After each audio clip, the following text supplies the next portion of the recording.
Travelers on the Omnibus occasionally touches on mature subject matter with mature language. As such, audience discretion is advised.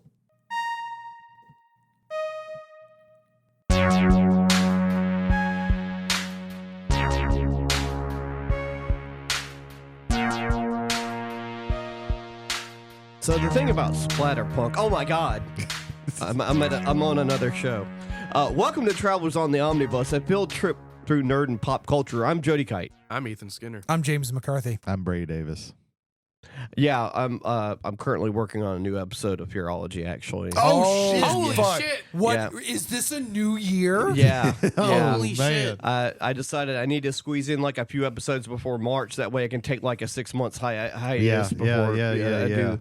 So, yeah, I recorded the first draft. I normally just record once, but I made too many flubs, and I don't think there's enough source material for me to talk about just splatterpunk. So I'm going to be talking about gore, splatterpunk, and body horror. Okay. How many of the Saw movies are you going to include? That's just gore, and I'm trying to focus mostly on splatterpunk. And you would think those two things are similar, and they are, depending on what you're talking about. I put that in the torture porn category. Yeah, gore for gore's sake. Saw especially being like more just watch gimmicky. some of the new French Extreme, and then you'll see like, oh man, the Saw movies are they're child's play. Yeah, Child's play. Yeah. Not quite enough exploding heads and viscera. When are we to be expecting the new episode? It should be out by the time this show drops. Oh damn. Oh shit. Yeah. Oh damn. So So I got to get this out tonight. Yeah. Make him a liar. oh man. Well, Hey, if you want to do that much work just to make Jody a liar. episode. Same day. If we got 2 hours left in this day. If I do a same day episode of this, I literally have to bend time and space. Yeah, it's that's like very the impressive. episode. It's like the movie Spaceballs. Like we're in now. Yeah.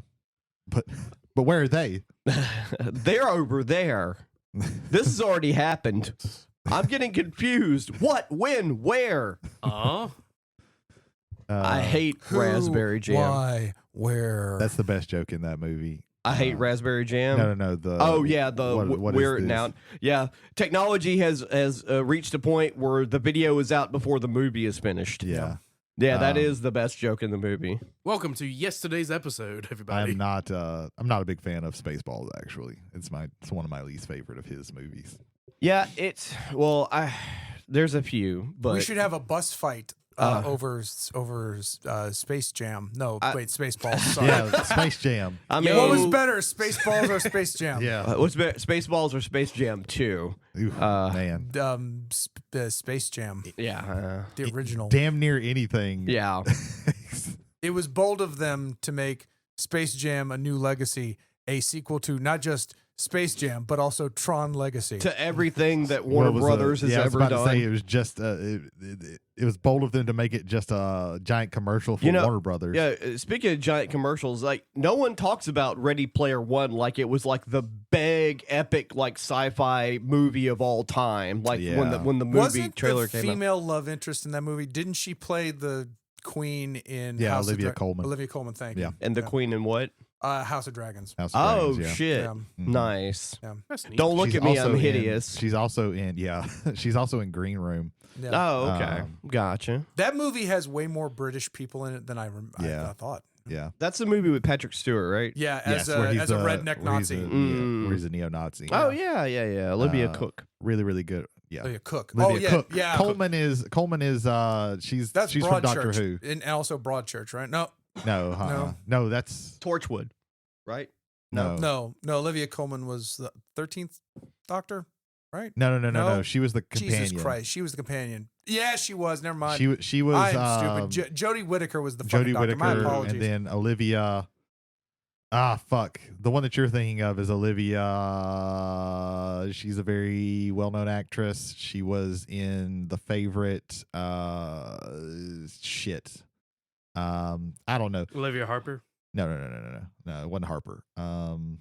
Well, on that note, Brady, what you been up to? Got no fuck. I gotta look this up. Okay. Now. We're That's- gonna have to come that's back. fine. Jay, you're gonna have No, to cut some of this shit. 'cause Yeah, it's bugging me now. Yeah. Ethan, what you been up to since you're looking something up? No, he's also Hang on, looking I'm to also set things looking up. this up. Jay, what you been up to? All right, ladies and gentlemen, welcome to Marvel Rivals corner, where I will talk Hell about yeah. Marvel Rivals, and I have a quiz question for everyone. Okay, so Spider-Man has the secret identity of Peter Benjamin Parker. Initially, Peter was depicted as a teenage high school student and an orphan raised by Aunt May and Uncle Ben. Now, he gets his powers from a radioactive spider, gives him super strength, super agility. Eventually, sometimes, depending, he can generate webs out of his body, but most of the time it is a web fluid that he has to make himself. He gets through all sorts of hijinks. But it was not until Marvel Rivals where Marvel revealed he has a secret weakness. What is his secret weakness, Ethan?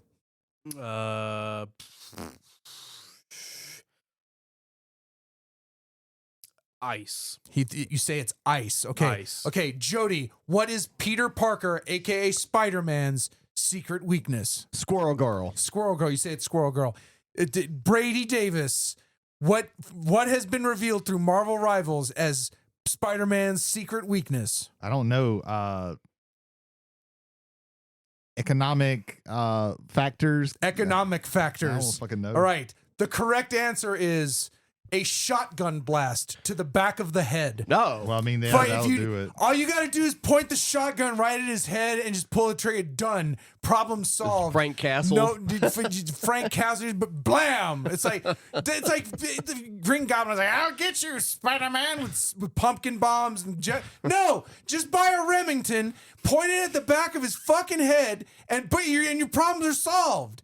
Stupid fucking idiot Green Goblin. In this scenario, Speaking of Willem Dafoe, I was watching an interview with Willem Dafoe and Skarsgård with the new Nosferatu movie. yeah. And it's probably one of the funniest interviews I've ever watched with Willem Dafoe, because every time he's being asked a question, he's all like, well, yeah, and I got to be with this, and I got to do this, or whatever. And every time Skarsgård is talking, he just zones out. Yeah. He's just not there.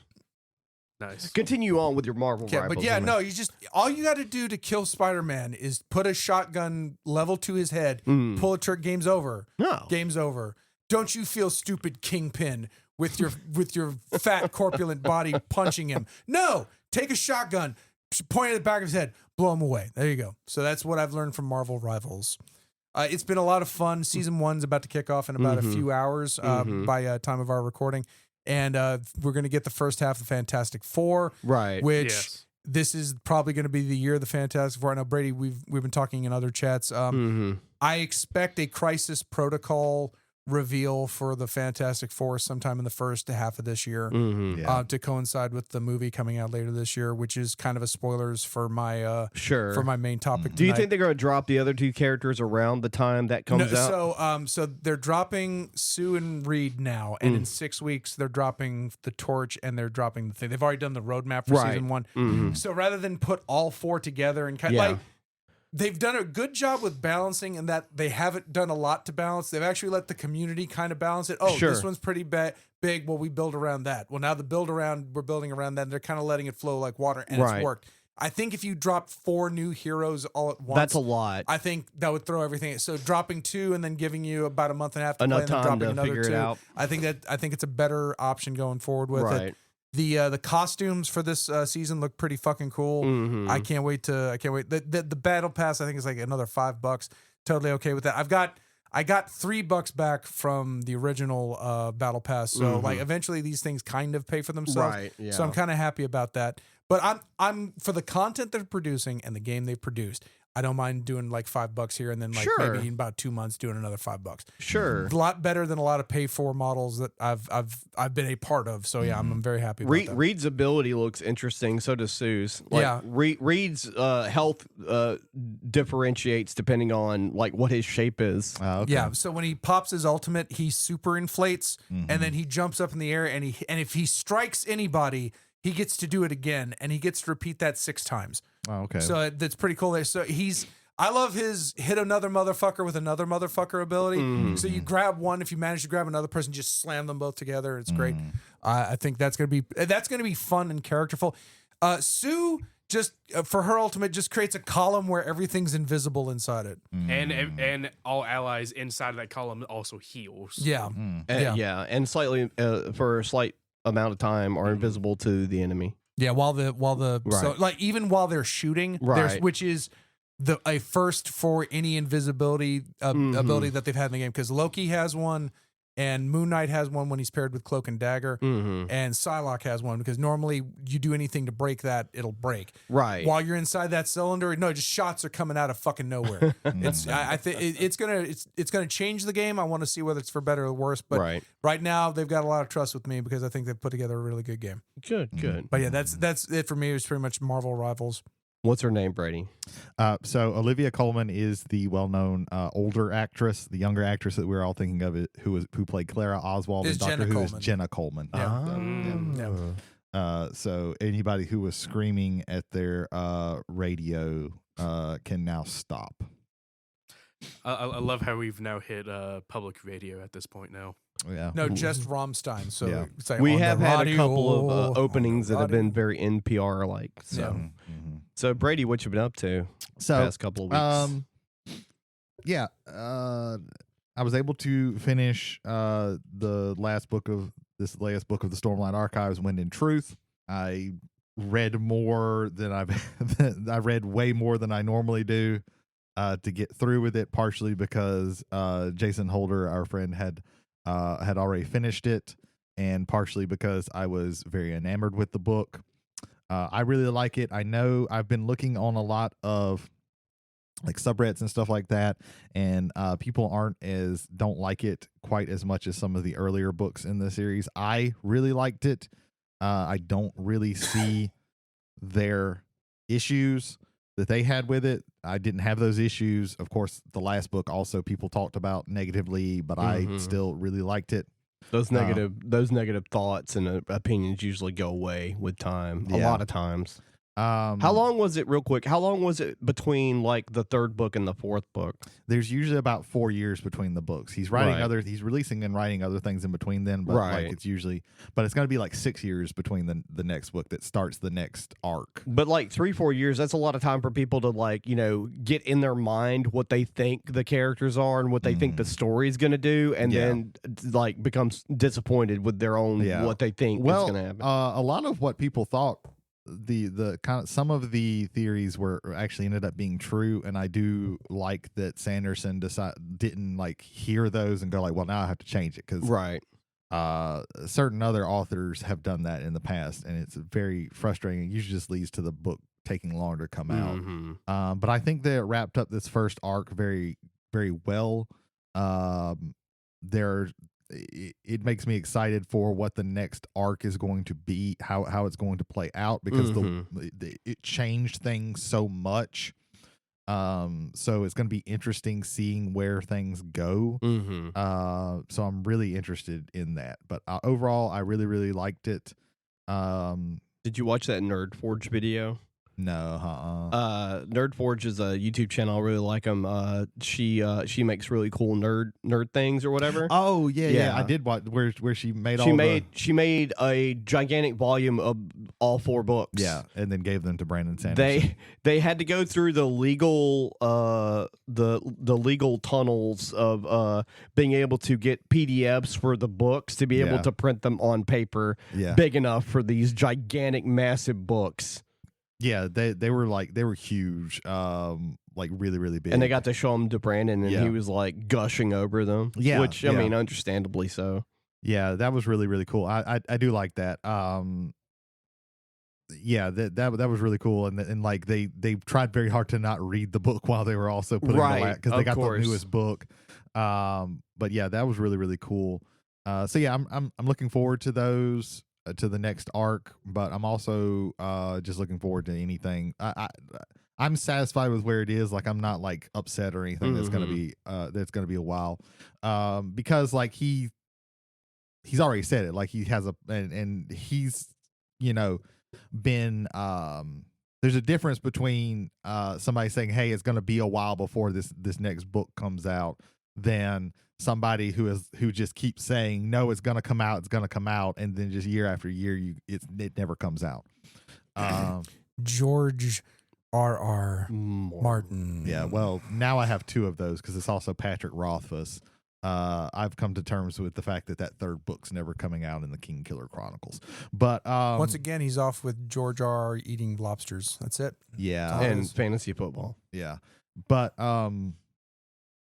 so I'm not upset with it. I'm satisfied with how it went. He also did a really good job of like a lot of questions that we had, he answered, or a lot of things that we've been kind of wondering, kind of like surrounding, not just necessarily in the world of the book, but also things surrounding the whole entire world universe that he's created.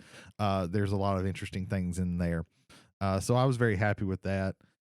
Started on a new book called The Black Tongue Thief by Christopher Buehlman. I think it's Buehlman, not Bruhlman. But I read one of his other books, The Between Two Fires, which was kind of a medieval horror. This is a fantasy one, and it's kind of low fantasy. It's very like dark, like grimy, dark fantasy.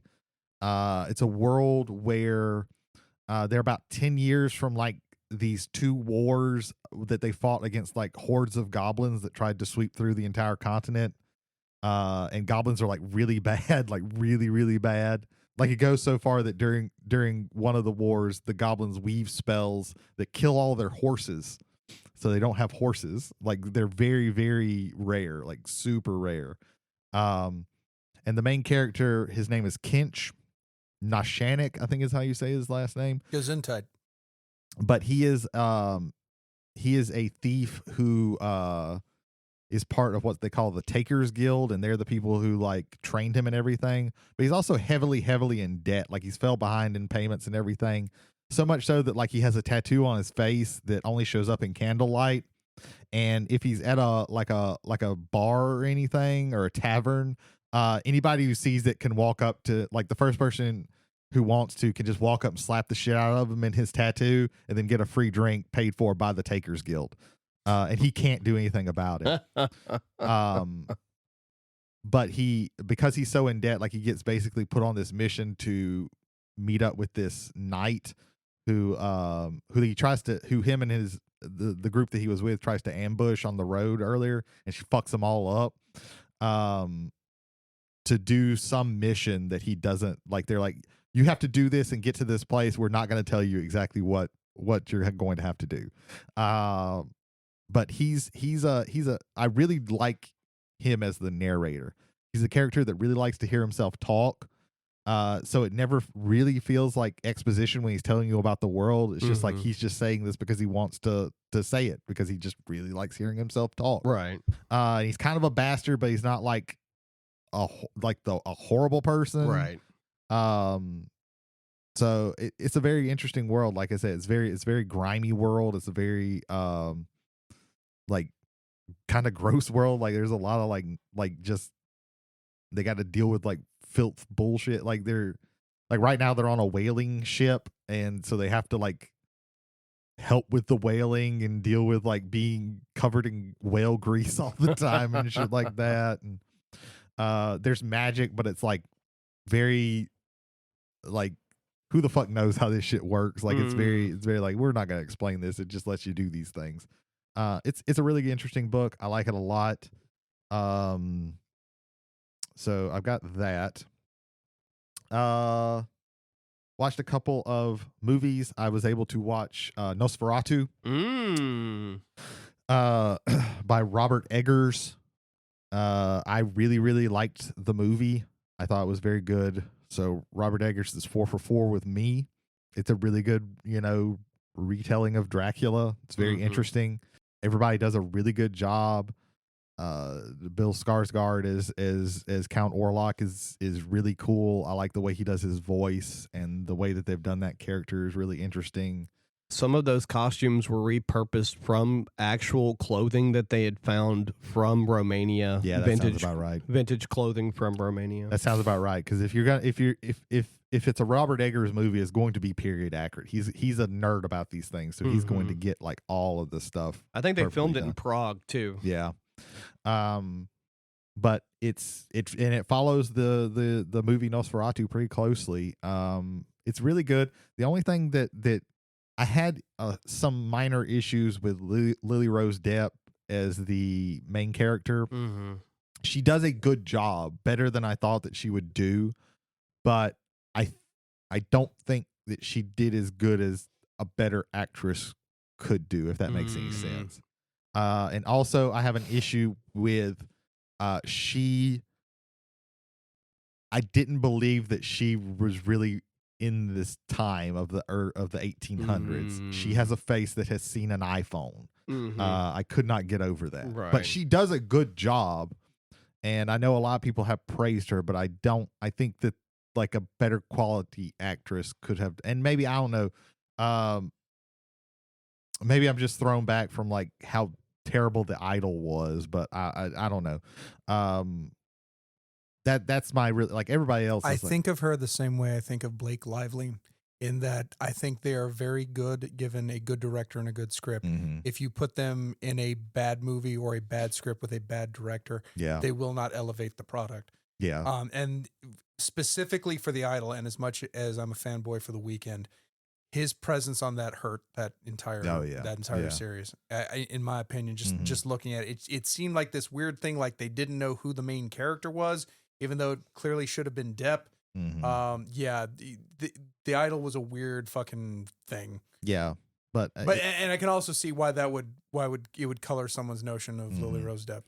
Yeah, and it could be just that with me, that could be my biases speaking. I wholly own that, but it was really, really good. I don't think it's my favorite of his.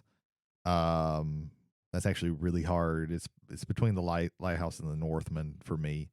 But it is his most like straightforward, easy to follow movie. Yeah, I think he did a really good job with it. I really, really liked it. Yeah. It's a pretty scary movie too. It's like the atmosphere is like very, very good. Also discovered that so moving on, I discovered that The Fall Guy was on Amazon Prime. So I watched that, the Ryan Gosling movie where he's a stuntman, right? And he has to find the lead actor. It was pretty good. It was a pretty enjoyable movie. It's definitely a self-aware movie, right?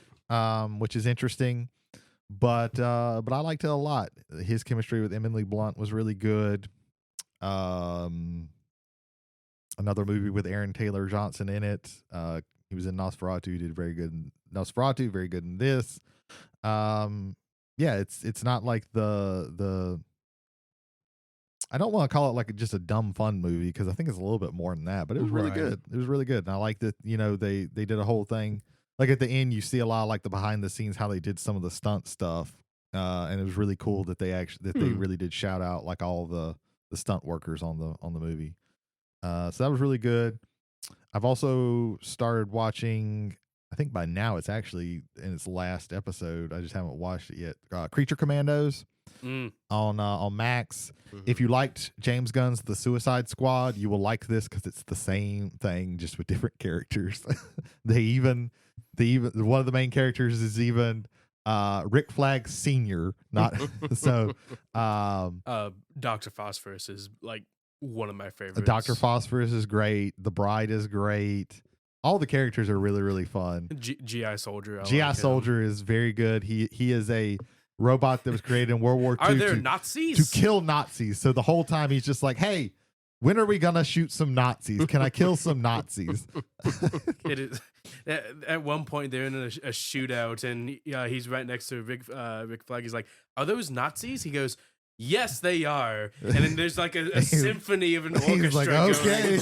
Going. He's just flying over everyone. Hell yeah. Yeah. They do like the background of each of the characters, and in his episode he's on like this talk show. He's talking to the guy, and he's like, yeah, I sure hope you check to make sure that none of these people in the audience are Nazis. He's like, well, why would anybody? Of course, none of these people are Nazis. And he looks at the guy. He's there. That's exactly what a Nazi would say. They actually, because if you watch the after credits for the mid credits scene in the Suicide Squad, you find out that the Weasel is actually alive, and he's part of the group, and they give you a tragic backstory, and you feel sorry for the Weasel. But then the Weasel acts like the Weasel, and you're like, okay, cool. I don't feel remorse for him as much anymore. Yeah. It's very funny because they're like running from some people, and he just like ends up in the forest and like befriends some wolves and shit. So he just like starts playing with them. It's a funny show. I like it a lot. There's one scene where Phosphorus is in Rick Flag's room, and they start getting into a fist fight. Yeah. And it like the direction that it goes is just amazing. Yeah, it's a very funny show. Like I said, if you like James Gunn's style, if you liked the Suicide Squad, it's just an animated The Suicide Squad. Mm-hmm. And where they can take more time with the characters. So it's really, really good. I definitely will say if you like those things, watch this. So. Mhm. You mentioned that stuff. I need more David Desmalkin things. Yeah, Like- that's the only thing that sucks is that Polka Dot Man is dead, so he couldn't be in Yeah. that. I caught an episode of The Rookie where David Desmalkin was a guest star. Oh, okay. It is. Let me also say this real quick. The Rookie is one of the most batshit insane cop dramas I've ever Is seen it in my really? fucking life. Oh my! When did it fucking come God. About 5 years ago. Oh, okay. Yeah, Like, that's it- Nathan Fillion, right? That's Nathan Yeah. Fillion. That's what sold, but it's really an ensemble, Yeah. and the whole thing is just it's gone fucking crazy. I Like wanna he say went there- straight from Castle to that. I To don't that, think yeah. there was even a break in there between. was none. He just immediately Mhm. dropped into this one. I think this is their 6th season. I Yeah, think. no, this is their 7th. Seventh. And it's going to be airing on Tuesday, so I can put it on the TV at work and have it like in the background, so it's gonna be good. What's it on streaming? Hulu. Hulu. Hulu. So, David Desmalkin plays the former like army mate of one of the cops, Mhm. except he died in Afghanistan. Except he didn't die in Afghanistan, but he did call an airstrike on his position because his buddies were looking to kill him in Afghanistan. So now he's back in the States, and he's like, "You better tell people what you said, or I'm gonna ruin your life." Cop, and it's like, I don't want to give any of the names Sure. out because it's just like Tim, Lucy, and they just have the most insane adventures. One time they had to pair up with the CIA to get one of the detectives who had been kidnapped by a female cartel leader because the detective was pregnant. And the detective, she said, was responsible for her son getting murdered, even though it was just a gangland hit. But so she blamed her for it. So she was going to keep her at her compound in Mexico, but while she had the baby, and then she was going to kill her and have the baby for her own child. And they paired up with the CIA, who they became friends with earlier in the season, to Jesus fly Christ. down to Mexico. It's a batshit. It is show. fucking insane. It sounds like it. So crazy that I disassociated for 60 seconds. They've disassociated. The writers' room disassociated for watch. 3 Well, fucking shows years. like that, once you get into like 6, 7 seasons, Right. like after the Right. first season, you've kind of used all your ideas, so you just have to keep getting more and more crazy. Yeah. That's true. Ethan. Okay, my turn. I've been watching movies, TV shows, video games. I'll start with. You've been watching all of them. Yes. I will start with TV shows, and I'll save one big one so that way it can link to you, Jody. Oh, thanks. Okay. I watched season 2 of Jujutsu Kaisen. Okay. I'm caught up with everything. It is very good. Mhm. At one, I'm not gonna say anything. 'cause Sure, of you're course. Still watching. Of course. At one point, He eats a finger. Yeah. yeah. At one point, it goes from like the art style of the show goes. It kind of shifts a little bit from like okay, you were sitting there watching TV. Now it feels like you're watching an actual like full on movie. Like it goes like widescreen a little bit. That happened with Dr. Stone. Dr. Stone season 1 at the animation art style was like pretty good, and then because they made money in season 1, season 2 they put more money into Yeah. it. You could tell the animation quality went up. Yeah, but this is like mid-season. It zooms in for this one specific thing, and then the next episode it goes back to its original art style. Sure. And for this one specific like fight sequence, Yeah. which was amazing. Like the fights have severely gone up in like quality and value. Well, that's good because it is a shonen fighting anime, It is- so it better have good fight it is sequences in it. batshit insane. and I love it. Supposedly, season 3 is gonna be coming out sometime this year, which we'll talk about later. So I'm excited about that. I like fighting shonens that are getting more complex with their storytelling too. Yes, Not just like, oh, this bad guy showed up, we got to kill him, otherwise he's gonna kill everybody that I know and blow up the planet in 5 minutes. It turns out to be 3 weeks later. Exactly. I've picked back up. Shots fired on Dragon Ball Z. That show sucks. Anyway, I can never get into Dragon Ball Z.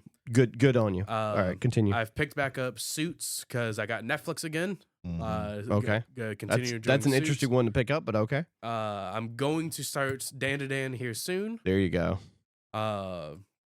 I think Suits is actually coming out with some new episodes. I've heard Suits LA. they have a new season also on Netflix. None of the original cast. Stephen Amell.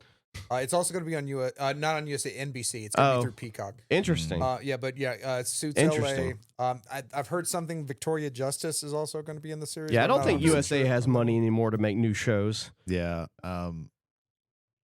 Why are they even calling it Suits? Because like it's They even the gave whole it. point I of the think suit of it's- Suits is like the play the like. I can't tell you any of the plots of anything that ever happened in Suits, and I Right. watched at least like 2 or 3 seasons. Right.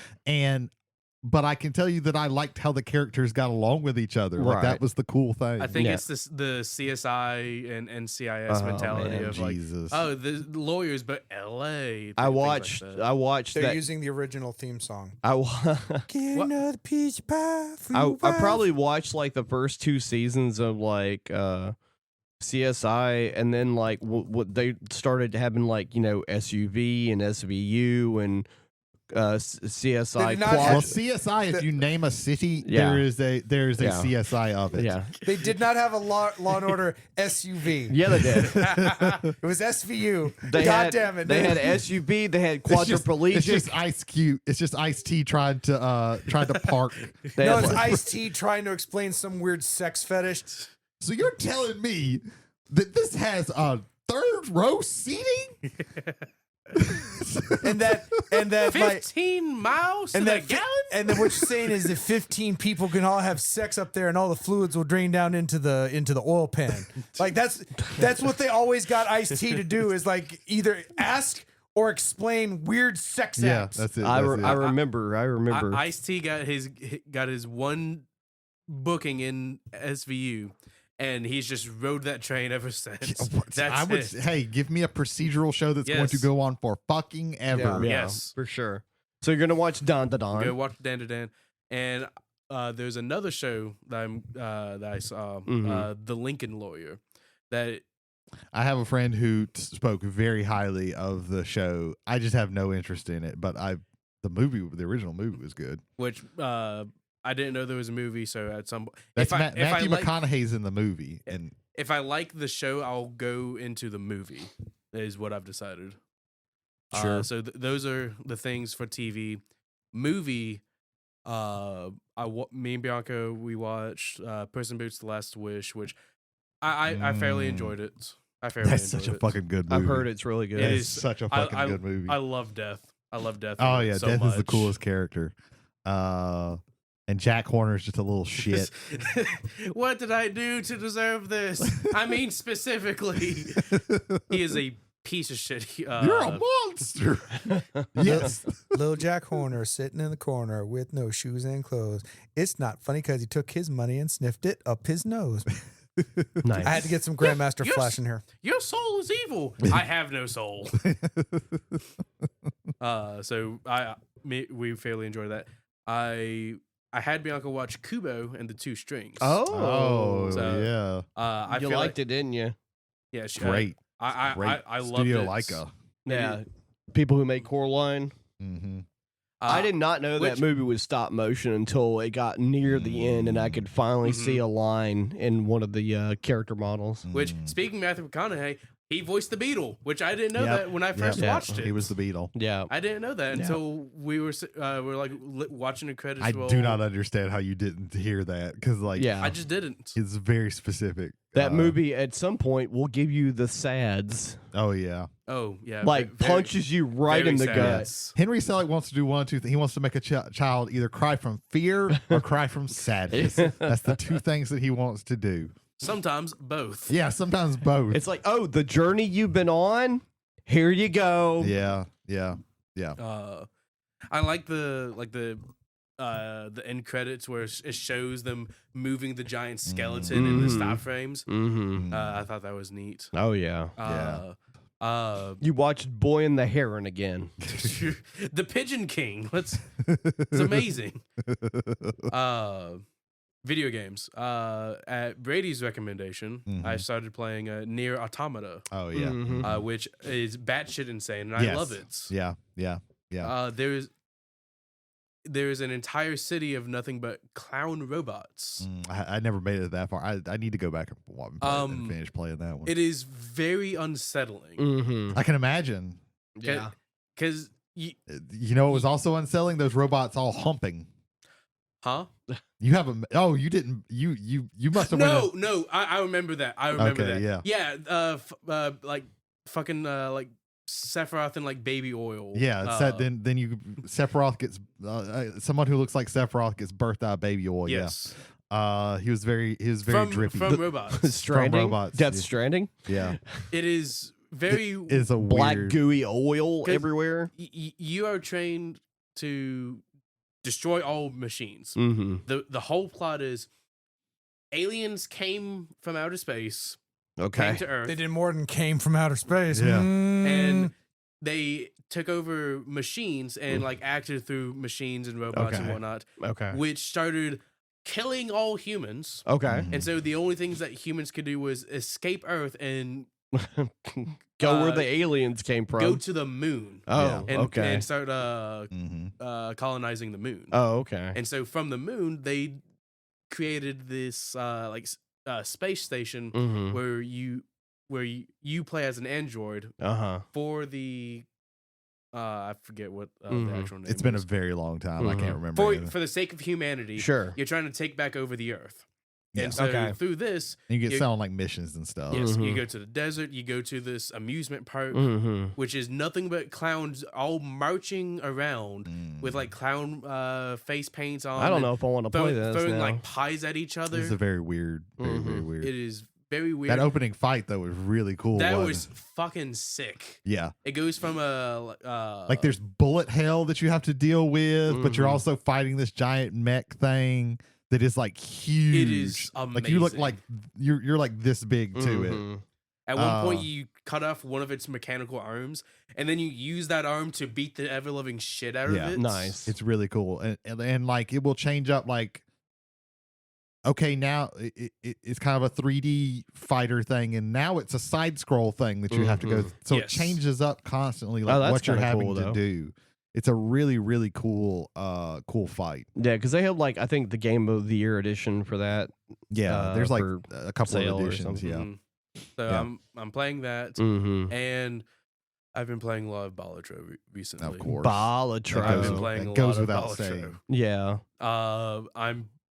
I'm starting to get up in playing higher stakes. Higher stakes. Yeah. I'm currently on blue stake with the checkered deck. Oh yeah, which is nothing but spades and hearts. That one's not too bad.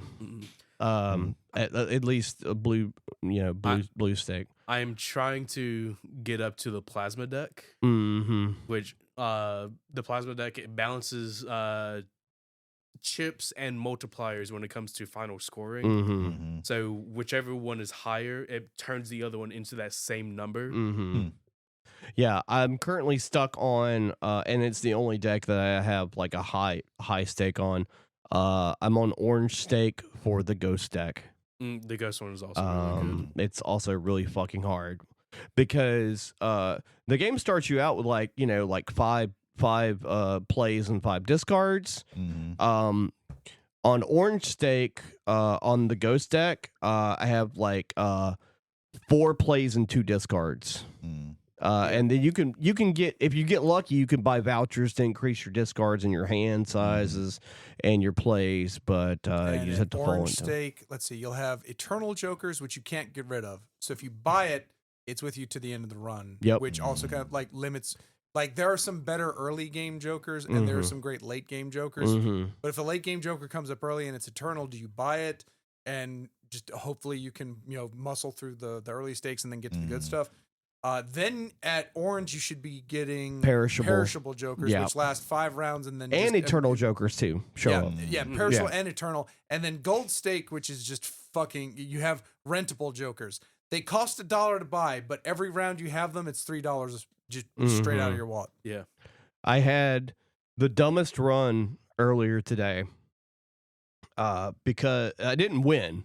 I couldn't win for fucking shit. I got about halfway through the run, but I had luck sacked into every possible way of making money that you could ever see.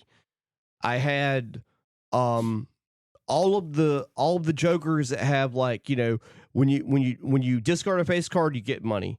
When you play a face card, you have 1 in 2 chance of getting money. I had the joker that said my face cards trigger twice, and I had the joker card that said all my cards count as face cards. Yeah. So I had $300, but I wasn't making any multipliers. But it was pretty fun. But anyway, The last deck I had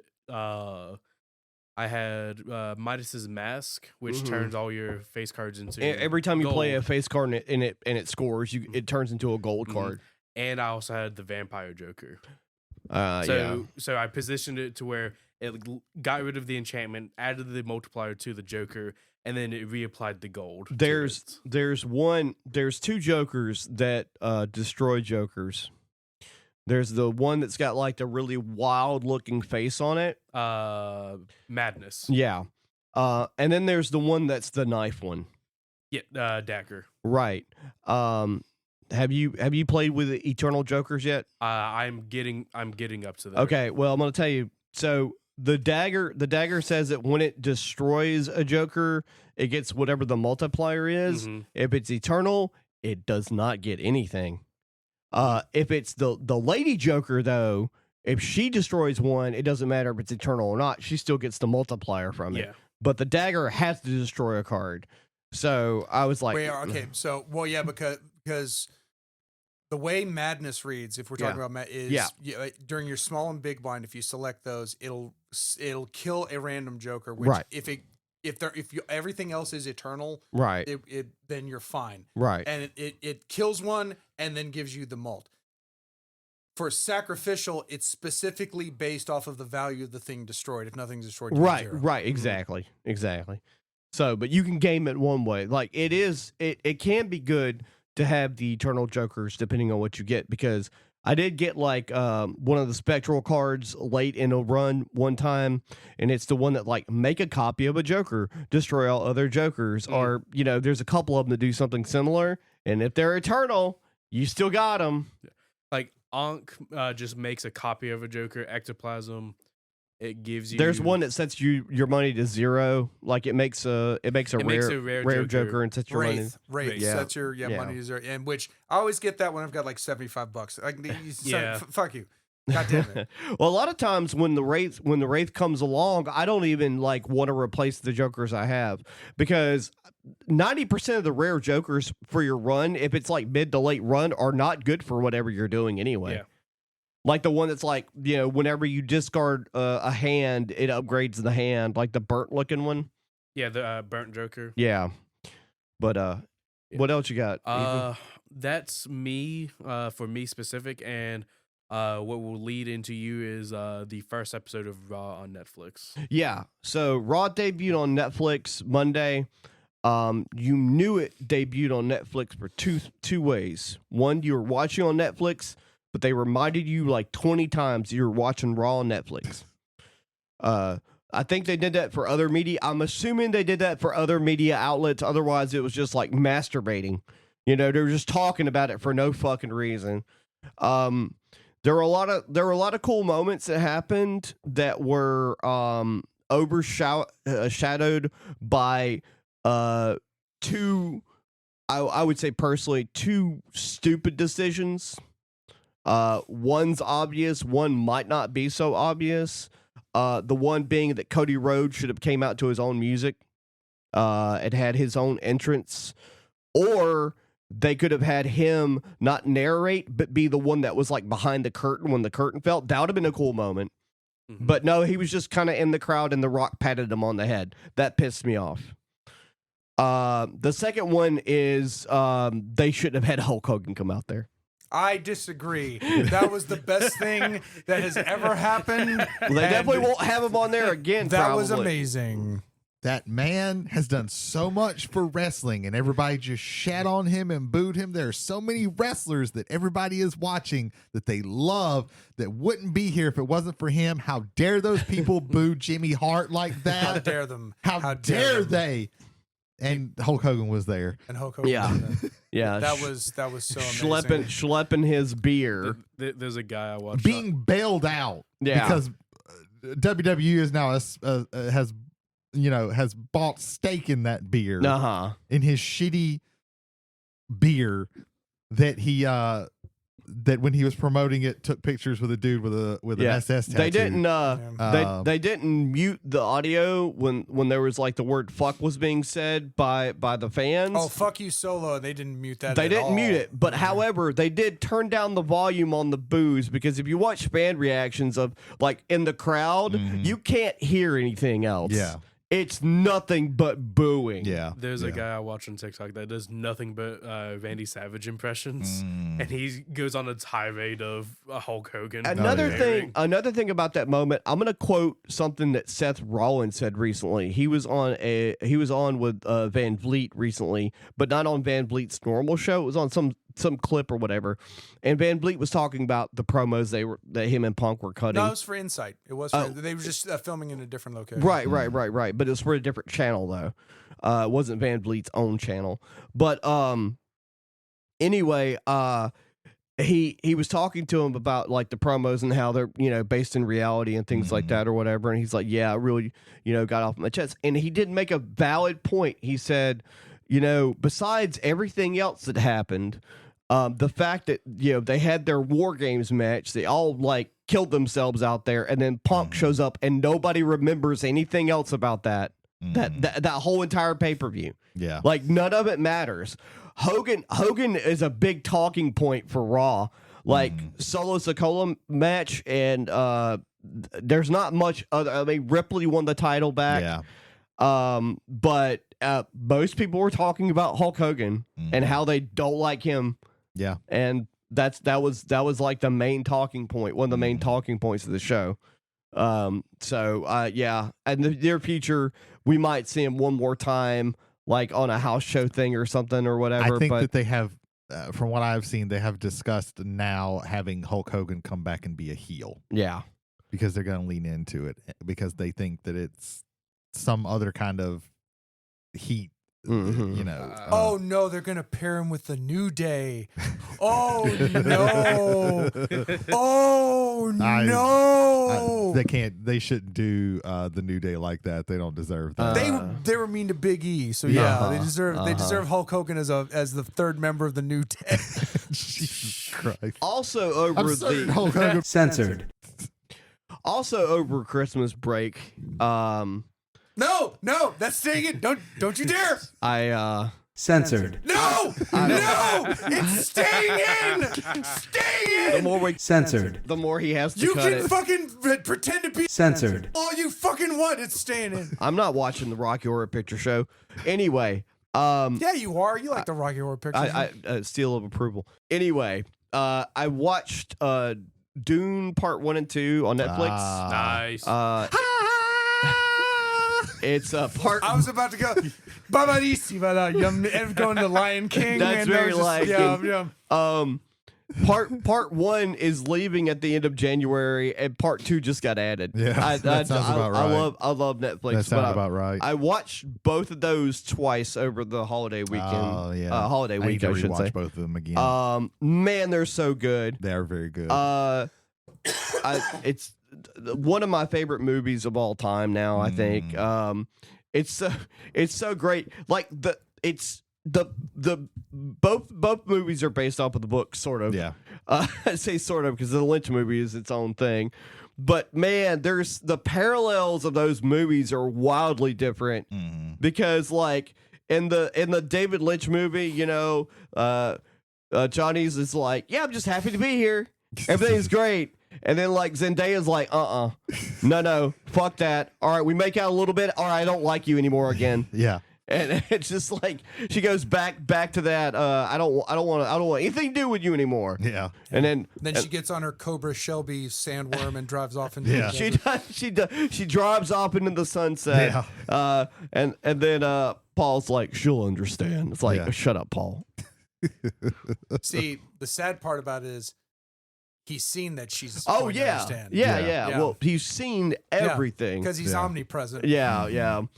It's just like, I'm not a messiah. I'm a messiah, Mom. You know what, guys? I think I'm a messiah. I think I might be a little bit of a messiah, guys. Yeah. It's like, you can't walk in here. You're not a leader. Shut up. Yeah. I'm the Messiah. And they're like, oh, we're about to all stab you right now. And he goes, your mother said this. And he Yeah. starts quoting shit. Yeah. And people go, whoa. Yeah. So, God, that's such a good scene. so the book, the guy who's actually read the book. Yeah, I'm working on it. Yeah, no, it'll take a while. Yeah. No, but spoilers for a 60-year-old first serialized book.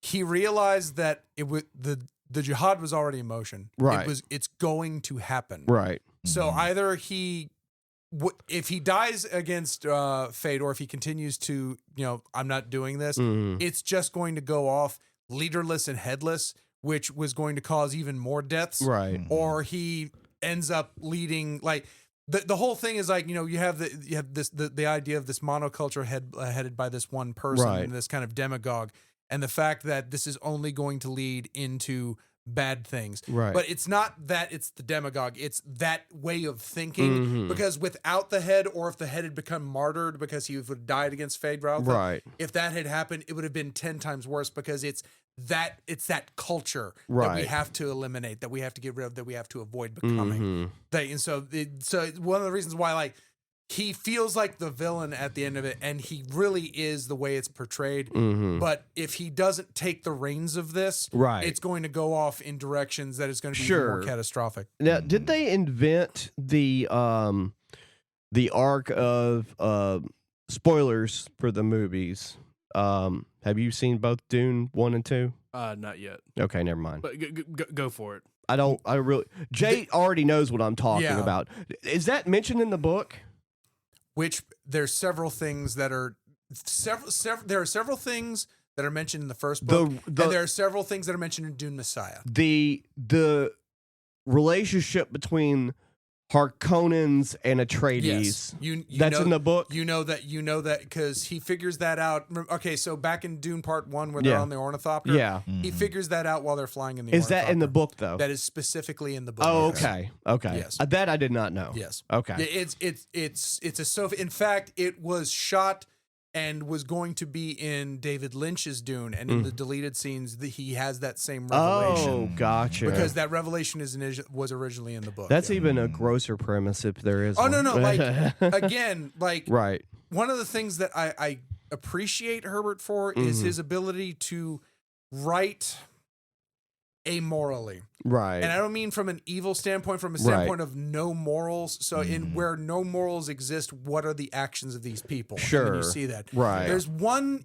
intonation that I'm no longer like safe and happy with, but that has come through time and realization and actually speaking. That's with understandable. People. But and like being around people, because I'll say this. If you're an incel and you read this book, you're coming away with a completely different fucking interpretation. Right. And they changed that somewhat in the newer movies, didn't they? To a degree, they kind of pushed it to the side. No, they didn't. They didn't. No, if anything, they accentuated on the right point, but it's still there. Right. Like I said, if you read this with half your eyes open, you're not catching the story. Gotcha. Like, especially, like, there are points in the first book where he, like, stops at, like, this thing. I don't want to be this thing. I don't want to, because like all this, like I see in front of me all the death and like in my name, and I don't want that. And then he has to come to the terrible realization that is, if he doesn't lead it, it's going to go off on its own, and who knows where it's going to go from there. Right. And then Dune Messiah was written specifically with the, you seem to have not gotten the point of my first book. Right. Let me throw that into overdrive now. Right. That's one of the reasons why, like, if, again, this is Jay's Guide to Reading Dune. If you read Dune, you can stop there. You've read the best science fiction novel, and in my opinion, one of the greatest novels ever written all time, period. If you continue from there, you have to read Dune Messiah and Children of Dune, because Children of Dune for me is a coda to Dune Messiah to finish up everything that was there. Right. But a lot of it is a lot of retelling of Paul's story and Leto the second story. Except it goes way further. And when I mean way further, I mean in science fiction, like tropes and details. If you stop there, you have one of the best 3-book science fiction series of all time. You can stop there. If you continue, you start with God Emperor and you go down this insane water slide. I like Frank Herbert's first 3 books. I don't like the rest of the series, and I hear something. No, you have to sit down and read them because there was a noticeable drop off when Kevin Anderson and Brian Herbert started. Right, there was. I'm not going to say there wasn't, but Frank Herbert outwrote himself. Like you're dealing with how do you defeat someone who is omniscient? He can see anything. How do you defeat that? He did it once in Dune Messiah.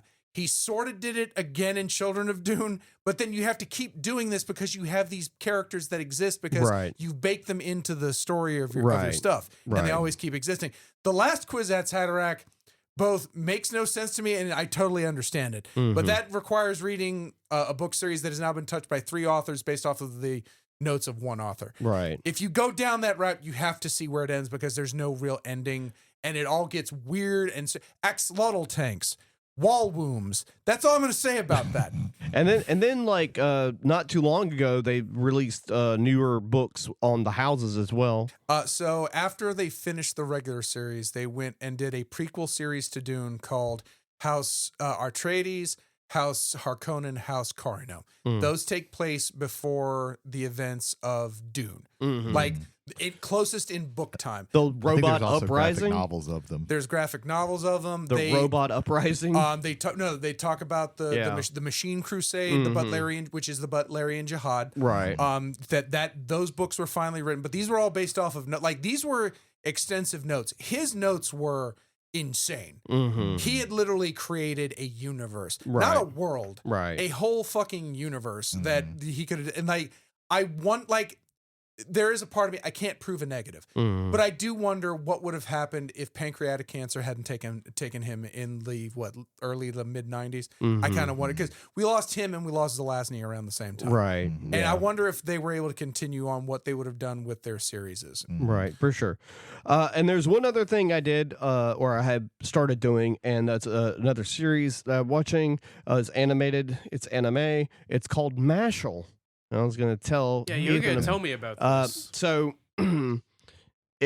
Mashal is one of those like Stranger in a Strangeland stories. They love that in anime now. It's like one of their biggest things. It's not an isekai though. It's not like from another world. It's not that trope. So Mashal is the name of the main character. They called Mash for short. Is this Mashal magic and muscles? Yes. So in this world, everyone can do magic. It's sort of. I've seen a clip of this. It's sort of like like My Hero Academia. Everybody can do. Everyone has superpowers, except for one character, kind of thing, right? Except Mashal, he's very strong, and so for example, like you have a scar on your face somewhere if you can do magic. And what happens is he goes to town when he's told not to by his father, because he's been keeping him and hiding, and he knows why, that he doesn't have any magical powers, and they will kill him if they ever catch him.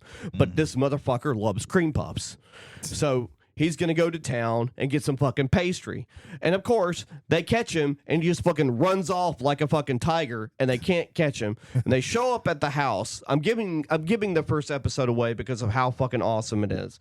So the magic police show up because this show gives no fucks about how generic some of these sub characters are, which I find great actually. They're just like, nope, fuck it, magic police, magic officers, the magic general, we don't give a fuck.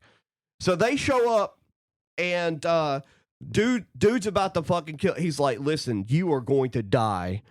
I cannot have ruffians that don't know how to do magic screwing up the system because that's the law. And he pulls out his magic wand and he starts charging it up. And one of his subordinates go, oh my God, he's casting the spell that defeated the dragon like 10 years ago, and I never got to see it. This is going to be amazing. And Mashal just runs up to him and breaks the wand mid-spell. Yeah, I mean that. And it just beats the shit out of everybody. And of course, you know, general guy's like, listen, I could chase you forever, or you could go to magic school.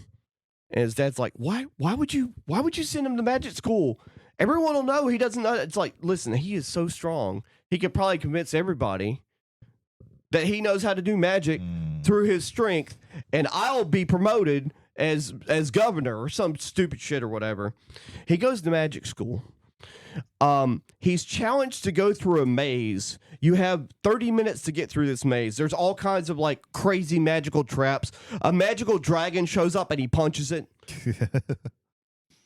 This girl tries to screw him over because she's promised by the headmaster, who doesn't like Mashal, that if she can trick him into staying in the maze and flunking out in magic school, that he'll pass her.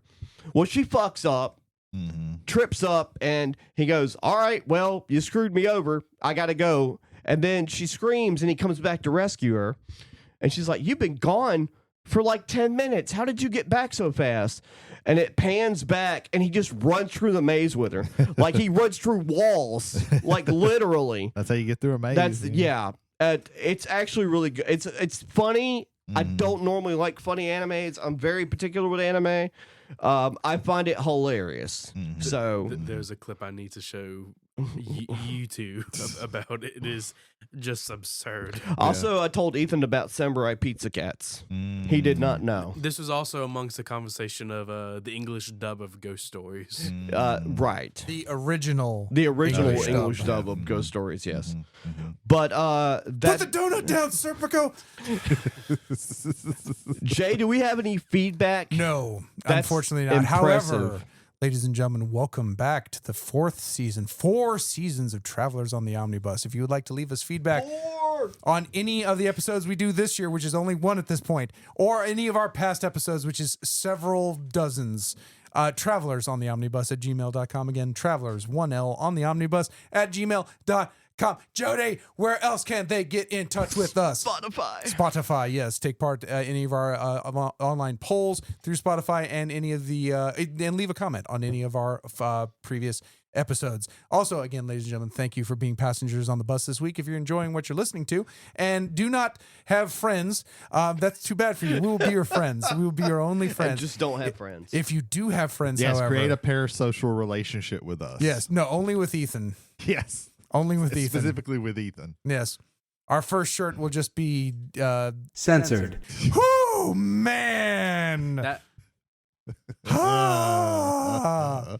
But ladies and gentlemen, yes, if you'd like to share this with friends, we are available on Spotify, Apple, Amazon, YouTube Music through our YouTube channel, Travelers on the Omnibus, and iHeartRadio. I thought I was following the conversation. Then I didn't. No, and then you absolutely were. And to that, we go to the main topic. So tonight, folks, this evening, whenever you're listening to this show, we're going to be talking about things we're looking forward to this upcoming year, or I should say this year now, 2025, whether it be music, books, any sort of media, movies, things of that nature. And we're sort of like loosey-goosing it. It's going to be kind of like, fly by the seat of our pants somewhat. But I think we're gonna start with movies first, since that's something that everybody probably already has a pretty good idea on what they wanna talk about in that regard. So, Ethan, what movies are you looking forward to this year? Okay. The first one I'm going to give a little excerpt. Okay. Okay. All right. Okay. Imagine, if you will, Oh, Lord. you are amongst a group All of right, friends. Rod Sterling. Okay. You don't get that reference, do you? I know. That's what I figured. That's why I did it. You are amongst a group of friends, and you've been hearing weird stories about the abandoned factory at the edge of town. Okay. And one of the legends that go says that one unknown entity is always found lingering amongst the halls, on top of the catwalk of the stairs. Okay. No one knows anything about this individual other than his very large inhuman strength. Okay. And the only thing that he's ever seen like interacting with It's the moon. It's the Wolfman. is a can of spinach. I'm so disappointed in you. Popeye the Slayer Man. I'm so disappointed in you. The same people that made Winnie the Pooh, Blood and Honey. Yes. And Yeah. Blood and Honey too. Yeah. And the Peter Pan horror. Yeah. They are movie. continuing with it, and I am all for it. There's a Bambi one too. For anyone listening I have now never been more disappointed in you. that doesn't understand what am. happens I every refuse. year. Right. I refuse to believe you have never been more disappointed in them. No. He presented us Shinedown. No. He was this more is- so angry with that. Yeah. That was Not more. disappointed. That was more Gave me like a headache. seething rage That gave me a headache. Yeah. than disappointment. You see, Ethan, and for the rest of the audience at home, every year there are certain properties that go into what we'd like to call lovingly public domain. Yeah. Last year it was the first iteration of Mickey Mouse. Steamboat Willie. This year it's No. another iteration of Mickey Mouse, and also Popeye the Sailor, but specifically the first iteration of Popeye. But since The year then, before that was Winnie the Pooh. right. So since you can technically use Popeye the Sailor Man, as long as it's not an iteration based off of anything else. Also, if you want to know like a secret, you could always do that, because if you do it as a parody, it's fair use. Mhm. You could always make They didn't have to wait. a Steamboat Willie horror. You could always make a Winnie the Pooh horror movie. Right. I found out about this yesterday, Mm-hmm. and I am all Well, yeah, for because it. they had to wait for the public domain thing to go into effect first. Are you not excited about Popeye the Slayer Man? No. You looked him in the eyes and said that, knowing full well No. that the answer back would be no. I will say this is my only like joke comical entry. Sure. I- Call it a I- joke. That's Whatever what you- you're aware of comical. at this point. Whatever you have to do to save face, it's fine. I will advise you of that. Right I now. don't know why you're trying to do that when you already know that I don't think much of you. Welcome back, everybody. You thought we'd soften over the fucking holiday break. Nope. No. Yeah. All right. Well, I'm going to take the next mantle. Okay, go Yeah. for it. Go Because for I it. want to move away from that. Yes, wash that stink from us, please. There's a trailer I saw last week. This movie's coming out in February, actually. And I am I'm a sucker for. I used to be an assassin, but now I have a regular life plot. Yeah. And so I'm terrible with names. Everything, Everywhere, All at Once, and The Goonies. That actor. Oh, I know what you're talking Fuck. about. K. Kwan. K.H. Yeah. Kwan, yeah. I knew Kwan. I couldn't think of the first. He's in a movie called Love Hurts. Yes, Oh, I okay. saw that. I've heard of this. I He haven't watched plays a realtor. it. Mhm. And apparently he used to be an assassin with his brother, Mhm. and they kind of had a falling out. So he's been hiding for probably like 20 years, and has like basically settled into his life and pretty much put out of his mind any sort of like, debauchery involved with being an assassin or whatever. And then someone comes back into his life and it's like, hey, your brother's being a jackass. I need you to be, who you used to be. And so he has to try and figure out how to get back to that mentally and then physically as well, because, it's not a young man. Yeah. So it looks really cool, actually. I think I'm gonna go see it, when it comes out. Yeah. But that's one movie I'm looking forward to. Ethan, are you looking forward to any other movie besides Popeye the Slayer Man? Yes, I am. How about 101 Beavers? Death of a Unicorn. Oh yeah, this one does look good. This one does look good. It has Jenna Ortega and Paul Paul Rudd Rudd in it. They're going to they were invited to some weird house in the middle of the woods, and on the way. By weird, he just means rich people. Yeah. Because rich people are weird. Yeah, but they like act very weird. Because they're rich people. Yeah. They're rich people. I don't know if I should be wearing shorts during this. And on the drive, they hit an animal, but upon closer inspection, it is the size of a horse. Yeah, and with a protruding horn. With a protrusion coming from its forehead. And so, apparently, when there's one unicorn, there's also another one, and this other one is really pissed off. Well, also the people, and you find all of this out in the in the little trailer for it. They get there and they tell the people about it, and their immediate thought is, let's grind up the horn and snort it. Yeah. And it cures cancer. Yeah. Like there's a scene like where it's just like, okay, it looks like a horse and it has a protruding horn. When they say it cures cancer, he goes, that's the best one. Yeah, it is a level of ridiculousness and like thriller. Yeah, would you say?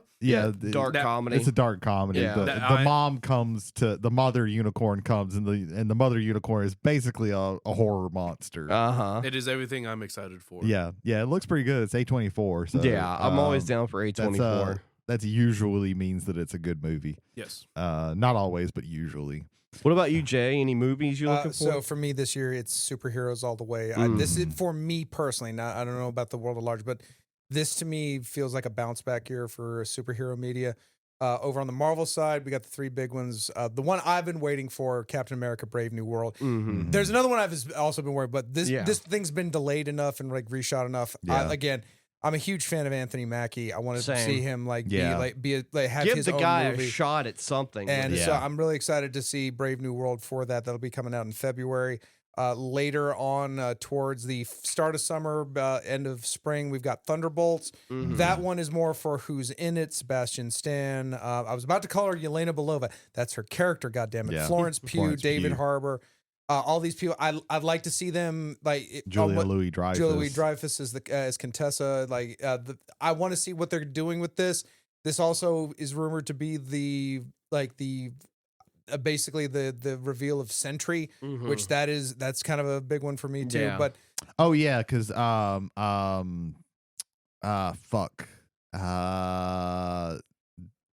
he's definitely going to be in it because the guy who was going to be him dropped out. It was I never can remember his name. He's an Asian actor, Korean guy. He was Glenn in the Steven Yeun. Yeah, Steven Yeun. He was supposed to be that in it, and he dropped out for some reason, and they recast him. So Sentry is definitely going to be in the movie. I'm excited for that. And then for me, the biggest one, and like we've already like mentioned a little bit with Marvel Rivals, this is a year that you're going to get so much fucking Fantastic Four. Everything because Fantastic Four First Steps, I think they casted it perfect. Right. Yeah. I can't wait to see the first family of Marvel actually in a goddamn movie like that wasn't Foxified. Let me put it like Yeah. 20th Century Fox movies had a certain style, particularly in the 2000s. Oh yeah, for sure. And it was all very. We read Vampire the Masquerade, and we just wanted to keep it in that kind of like feeling rhythm. And It's know like- how no matter how much color of the costumes or anything like that were in any of the movies they were doing on the superhero scale. Did they do the Mighty Morphin Power Rangers movie? Because it sure as fuck looked like they I did can't it. remember who did Um, that. sure on that. one. But, hang on. But all that shit looks bland as fuck. Mhm. And the movie was bland. The Fantastic Four movies, with exception, the first one was okay. Well, what I hate. I'll say this about the second one. I loved the physical performance by Doug Jones of the Silver Surfer. Yeah. Mhm. I'm okay with them like giving him Lawrence Fishburne's voice. Yeah, I think, the way I they think did the Silver Surfer was very good in that movie. But- Everything else, But was Galactus ass. was Ultimate Galactus, which was just basically a cloud of like planet-eating. Yeah, it was like the nanospores. Incredible Hulk movie, the first Hulk movie, I should say. The Uh, Power I Rangers. didn't mind. I didn't mind that so much, except for the fact of you've made the pseudo absorbing man, Yeah. the bad guy, and it was being played by Nick Nolte, Right. the dad of the Hulk. Yeah. There was too much. There was too much convolution. Yeah, with also that the one. Green Lantern movie, dude. Like the fucking viscous cloud, those. for personal reasons. Yeah.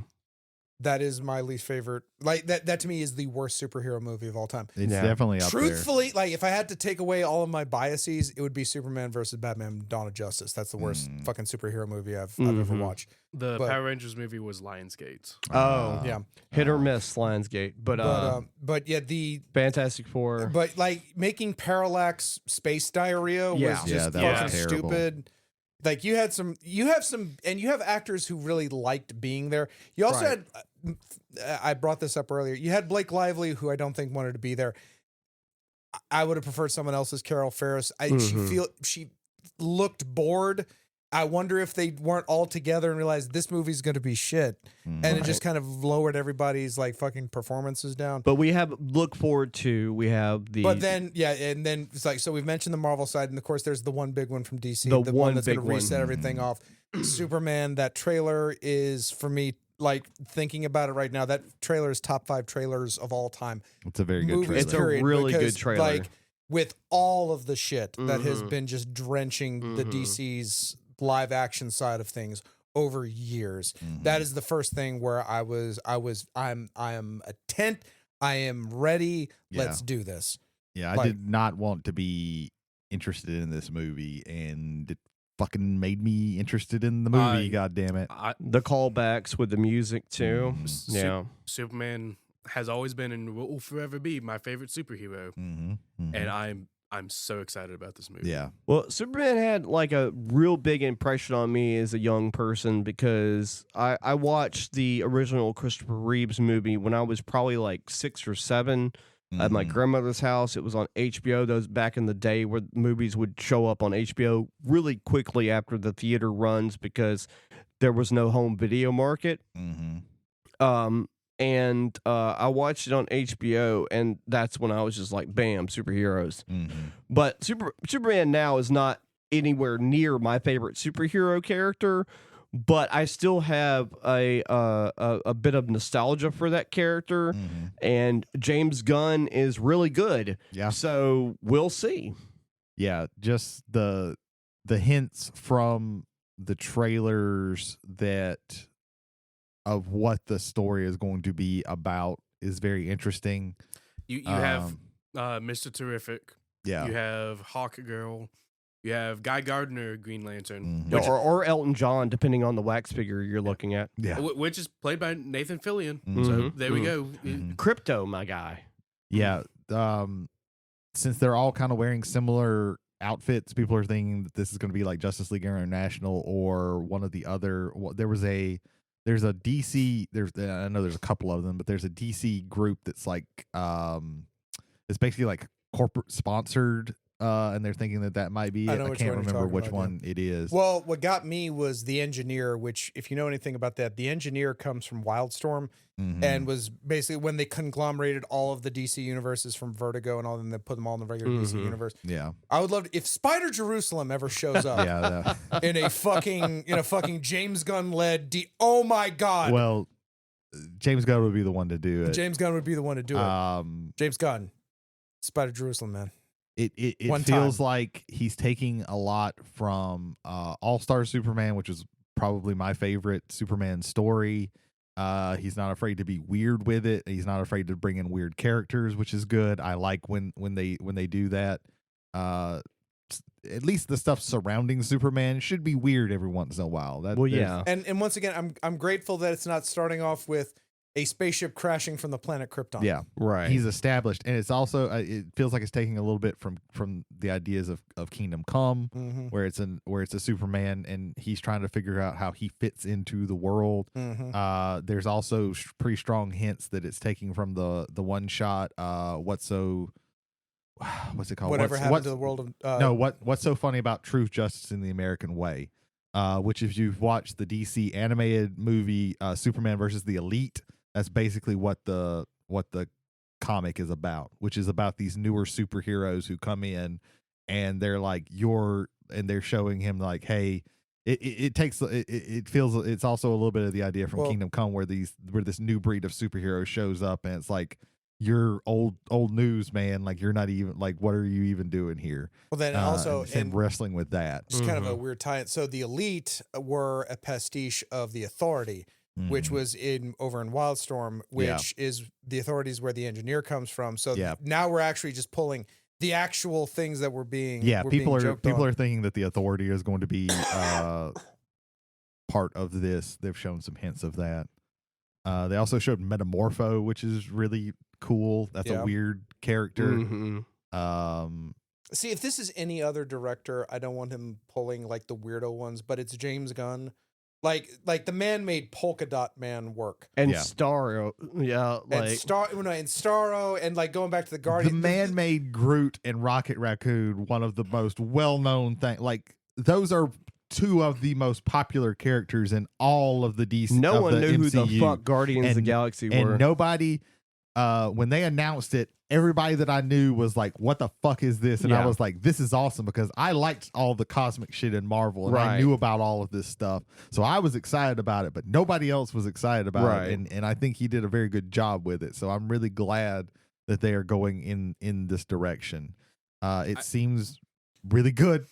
I think James Gunn in DC is probably the best decision that DC's had in a while. I think James Gunn in most things is the best decision anybody could ever make about anything, really.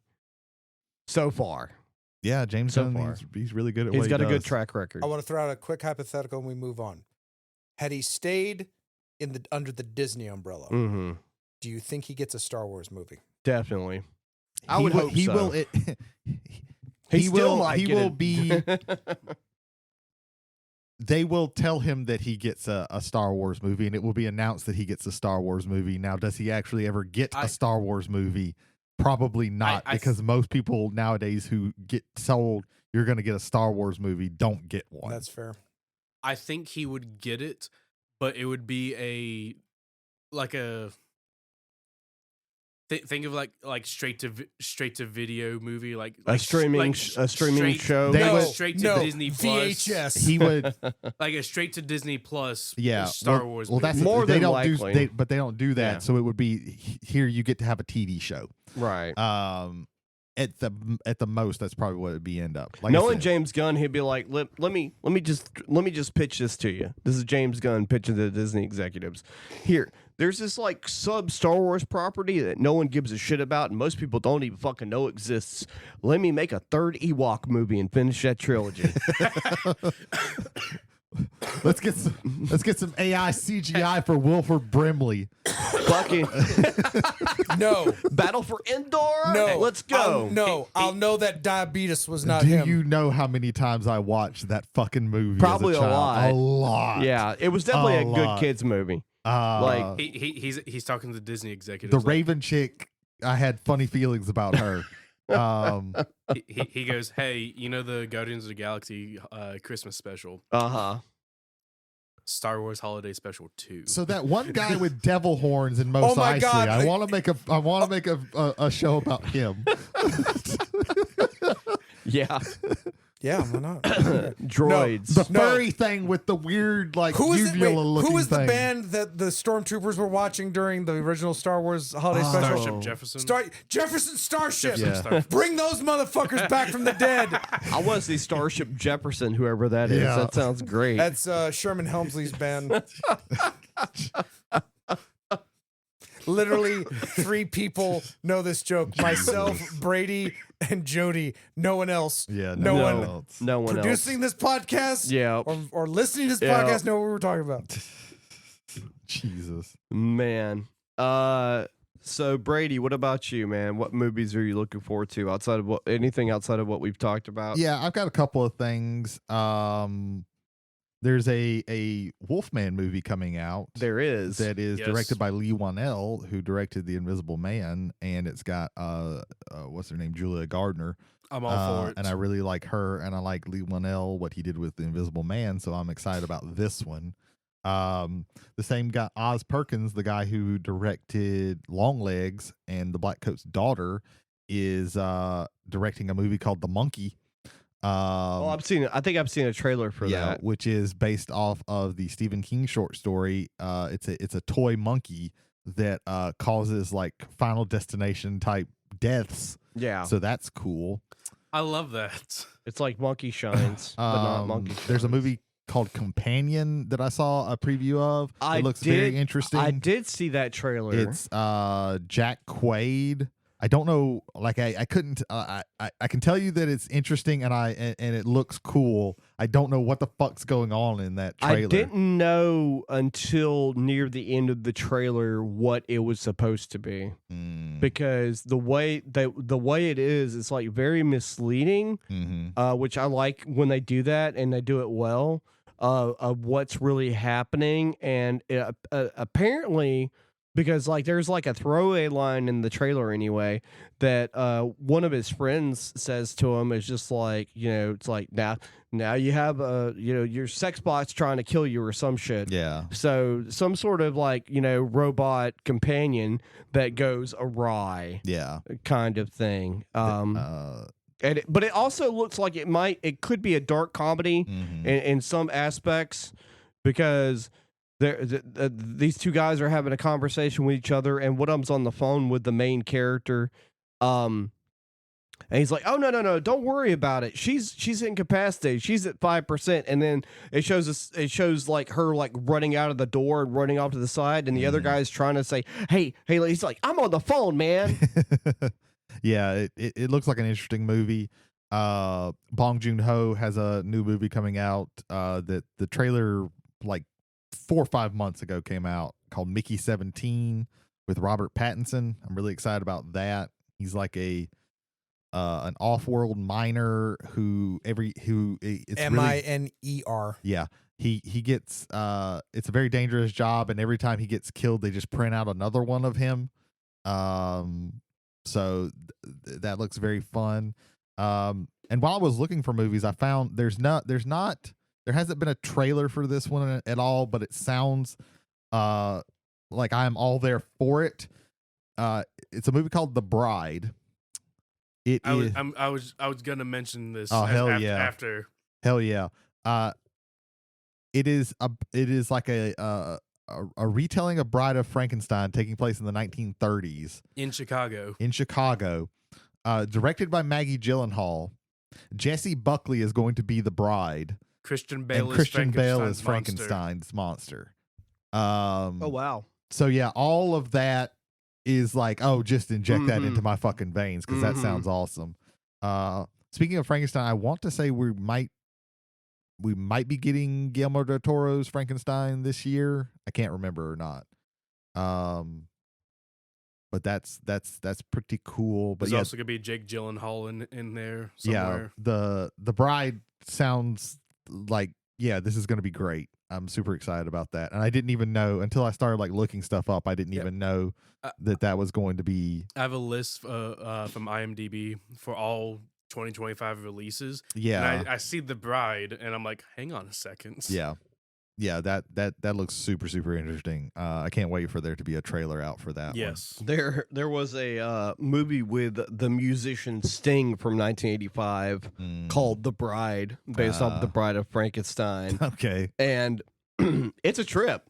Yeah, I can It's imagine. Not good, Yeah. but it's a trip. You're telling me that after Dune, he went straight into The Bride That was because Dune was 84. Was Dune 84? Dune was 84. Yes. Yeah. Yeah, I believe it was Yeah, 85. But The that's- Bride was. What man? He was trying to make it, man. He was trying to make it as an actor. That's why they released Synchronicity in 86. I need to get back to making music. Goddamn Yeah. it. Yeah. Fuck. That's all I have movie wise. All right. Yeah. Jody, are there any that you're interested in that Oh, have not been yeah, hold spoken on. of? Okay. Hold on 1 second. No, the defendant will answer now. What movies are you wanting to listen to? If you want to watch that movie with Sting called The Bride, it's on. Guess what? Tubi. The unofficial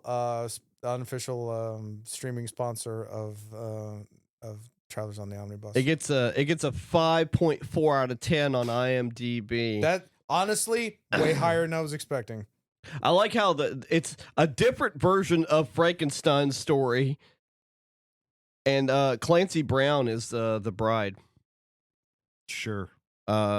She was. Who was? What else was she in? Fucking. I think she was in Legend with that one guy. Tom Cruise? Yeah, that one guy. Tom Cruise. We said that at the exact Yeah, we Question did. mark? Question mark? Tom Cruise?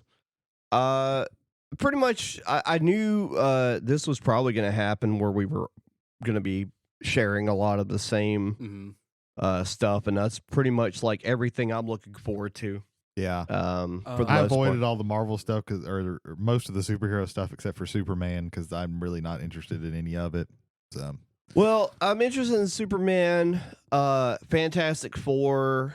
It's for me, and this is going to be a terrible analogy, but I akin it to M. Night Shyamalan. I keep saying I'm never going to give it a chance, and I watch one anyway. I dropped that motherfucker after Lady in the Water.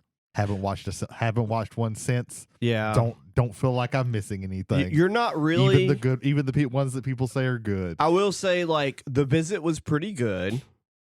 Devil's great because he wrote it and didn't direct it. See, that's the thing. I want the opposite of that. Yeah, because yeah. he's a bad writer, but he's a good director. I think Devil was really good. Did you in my watch, personal opinion. Splits? Nope. I haven't watched Split yet. Nope. I don't know if I want I've to. fairly enjoyed Splits. Everybody that I've talked to, people whose opinions that I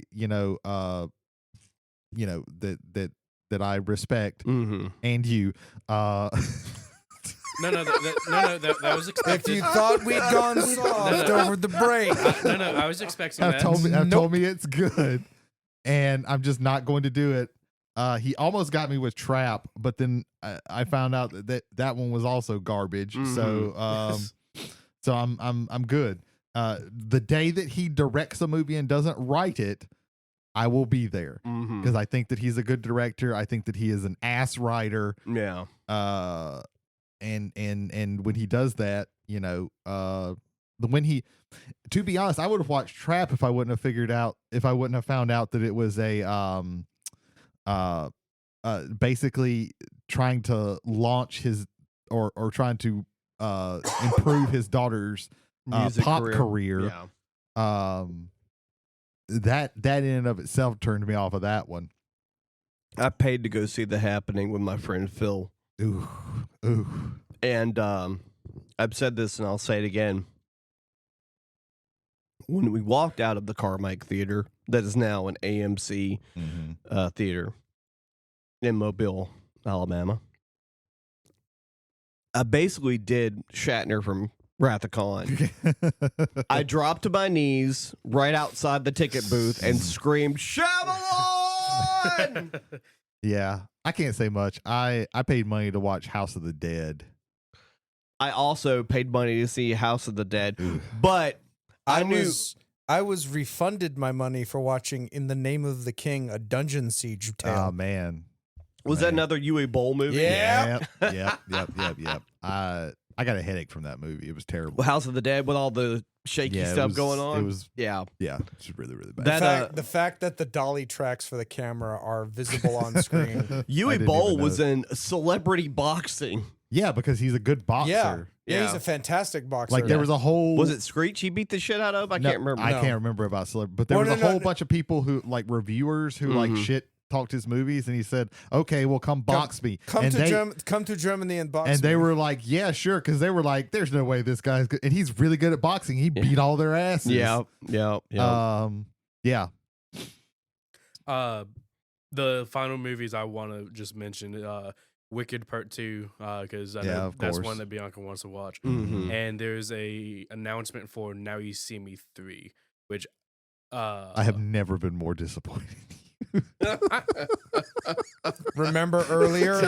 remember when you thought you'd hit the bottom? This was you done dug further. This was done as a joke. The last one was the most disappointed I've ever been. I am only mildly disappointed in you. Slightly. I have a new goal for this year. To somehow figure out a way to disappoint Brady even more. It's not going to be hard. If you watch the Sam Neill 1981 classic Possession, that will not disappoint neither me nor Brady. No, my goal. The chick who's in Possession, she's the female lead in the Werner Herzog Nosferatu. Oh, Yeah. wow. Yeah. I need to watch that version. That's the one with Klaus Kinski? yeah. Yep. Mm-hmm. That's also got the cool scene where like they're just bringing out a whole bunch of fucking coffins. Yeah. That Well, was great. there's like these rich people like eating outside, and there's just rats everywhere. Because the plague has come to the town, there's nothing they can do And they about just it. don't So give a fuck it. shit.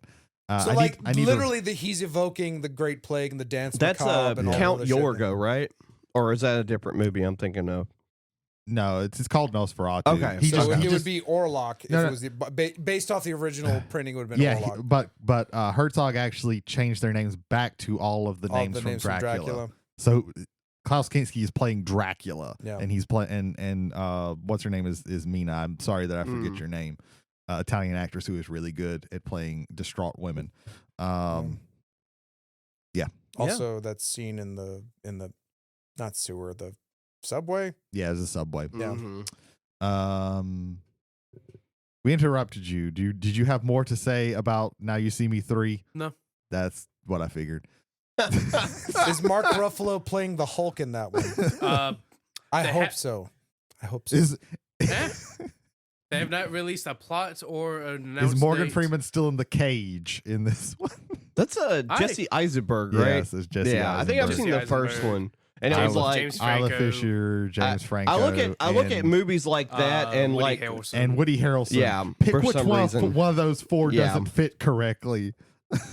those kind of movies. Real Hello Fellow Kids energy from Harrelson in that Oh one. yeah, for sure. Man, I thought you said real Hello Kitty energy. I'm like, wait, Yeah. what the fuck? I mean that works too. Yeah. I lost faith in Jesse Eisenberg when he was in Superman versus Batman. As Lex that, Luthor. that could do it. And he says that he quote the worst line in a really terrible movie. Bruce Wayne meet Clark Kent. Yeah. He actually directed a movie this past year, and it's him and Kieran Culkin Mhm. in it, and it actually looks pretty good. I kind of want to watch it. What's it called? I was hoping you weren't gonna say that. Fuck, I can't remember. It's not. It wasn't Vivarium, was it? No. no, that was that no, movie he no, did no, like no. what, but 2 years ago? Yeah, Real I- Pain. A Real Pain. A yeah. Real Pain. It looks pretty good. They're like brothers trying to get across Europe or something, and they. Didn't Kieran Culkin win a Golden Globe recently, or am I losing my mind? I think so. Correct. Okay, the Yeah. reason why I say that, he was at Monday Night Raw and they never pointed him out. Oh yeah. There was like I don't know if it was behind the scenes or It somebody was- else shot it where like He patted CM Punk on the shoulder or Yeah. something. And he said the words, "I want a Golden Globe." Okay, that's why I thought I knew. He's like, didn't you win something? He's like, yes, I won a Golden Globe, and I'm using this to decompress or something or whatever. No, or celebrate. He's using it to celebrate. I think that's a wonderful choice. Yeah, Macaulay Culkin was there too. Yeah, he's like, I'm so glad that Macaulay Culkin got a bigger pop than Hulk Hogan. Yeah. He got a real big pop. That makes me so Seth happy. Green didn't get a big as pop as Macaulay Culkin. Seth Green got a Hulk Hogan pop. Yeah. Yeah, because he's Seth Green, to be honest. Macaulay Culkin stuff, and everybody was just on the everybody was like, "Holy shit, it's Macaulay Culkin!" Oh my god, yeah, I'm so glad that Macaulay Culkin has like turned out to be such a cool guy. Yeah, for sure. We're getting off topic. Yeah, we are. I look forward to Macaulay Culkin things in the year 2025. Yeah, yeah. go. More best Let's of the go. worst with Macaulay Culkin. Yeah. Mm-hmm. Get him and fucking Jack Quaid and like all the celebrities that they're booking for Red Letter Media have been fucking fantastic. Oh yeah, for sure, for sure. Yeah, Culkin did a lot of YouTube a couple years ago. Yeah. He was on Cinemasker. Yep. Yeah. Welcome to the Macaulay Culkin Hour. Yeah. So real quick, television. The Rookie. I know I mentioned it in the print. I need this shit to get fucking crazier. It needs to get fucking. They have this like human melodrama of like will they, won't they stuff and like wanting to have a baby after like 35 and all this other shit. Meanwhile, juxtaposed with like just random cops trying to stop fucking CIA funded cartels. What the fuck? I love it. I love the Rookie. It's insane. So a new season just dropped of an anime. Mm-hmm. So I'm gonna start talking about TV. I'm gonna start talking about anime for myself, possibly Ethan. Dr. Stone just got a new season that just started this week. Dr. Stone is an amazing anime that came out a couple years ago. Actually, came out during the first season came out like right during COVID, which cut the second season in half, which worked well for the arc because they ended the arc, and that show almost has no filler anyway, but it definitely didn't have any filler in that second season. Third season was pretty good, but it's one of those shows where I hope it doesn't need to go on forever, but it's definitely an interesting point. Really cool concept. I think I already talked about it on the show before, but briefly, the whole entire world gets turned to stone.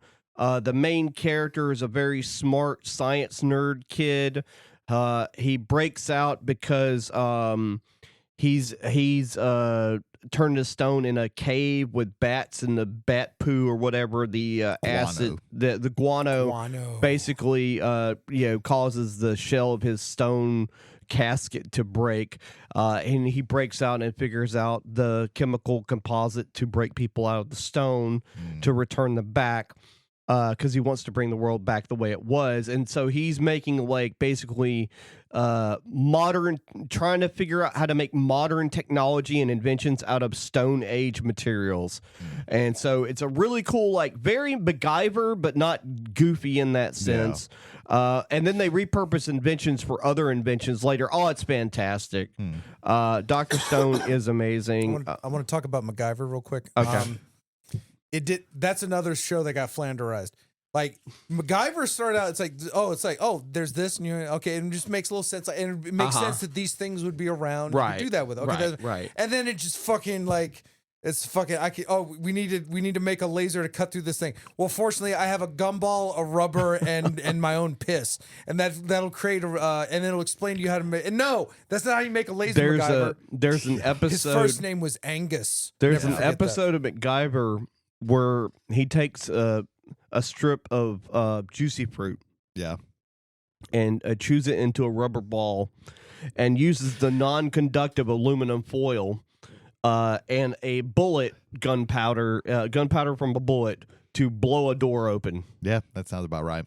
I keep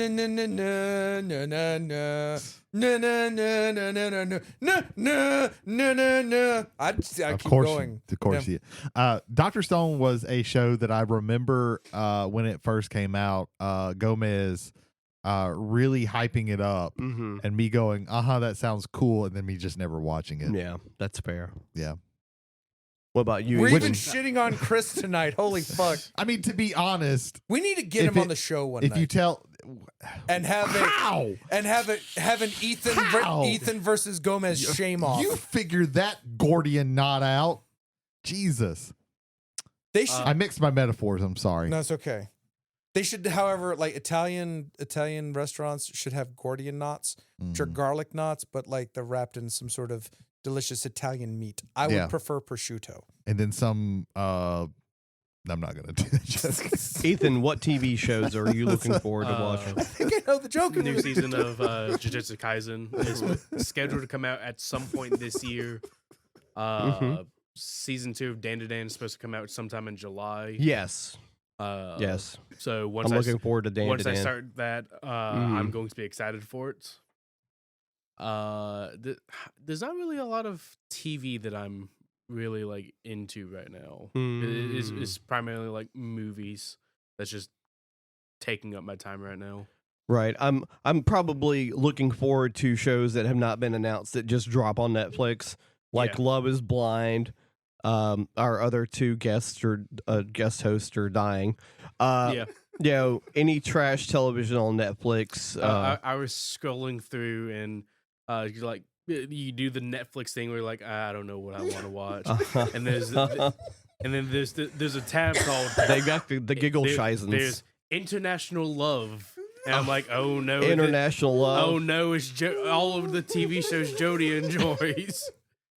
Trying so hard. I've gone so far, but the end it doesn't matter. Love Inferno's got a new season coming up, which is a South Korean romance show. fucking hell. Which the first season's the show's weird anyway, because these like really cheaply made, like especially the Ford shows will have like 3 guys do all the guys' voices and then 3 girls do all the girls' voices, so everything kind of gets kind of mixed up. And then at the end of the season or whatever, like 2 people or two couples, maybe just 2 couples basically like end up going out, and they never really like, there's no money or anything like that. They just walk off into the sunset, just like, yep, this is a Korean show. No stakes. Nice. Nothing happened. They get straight to the point. It's just a bunch of awkward. No, every time they have a chance of going into the I think Heaven's Inferno, because Heaven is like the apartment.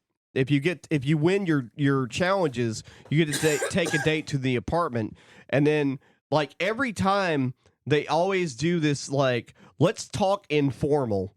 They state that first, so they start talking to each other by their first names.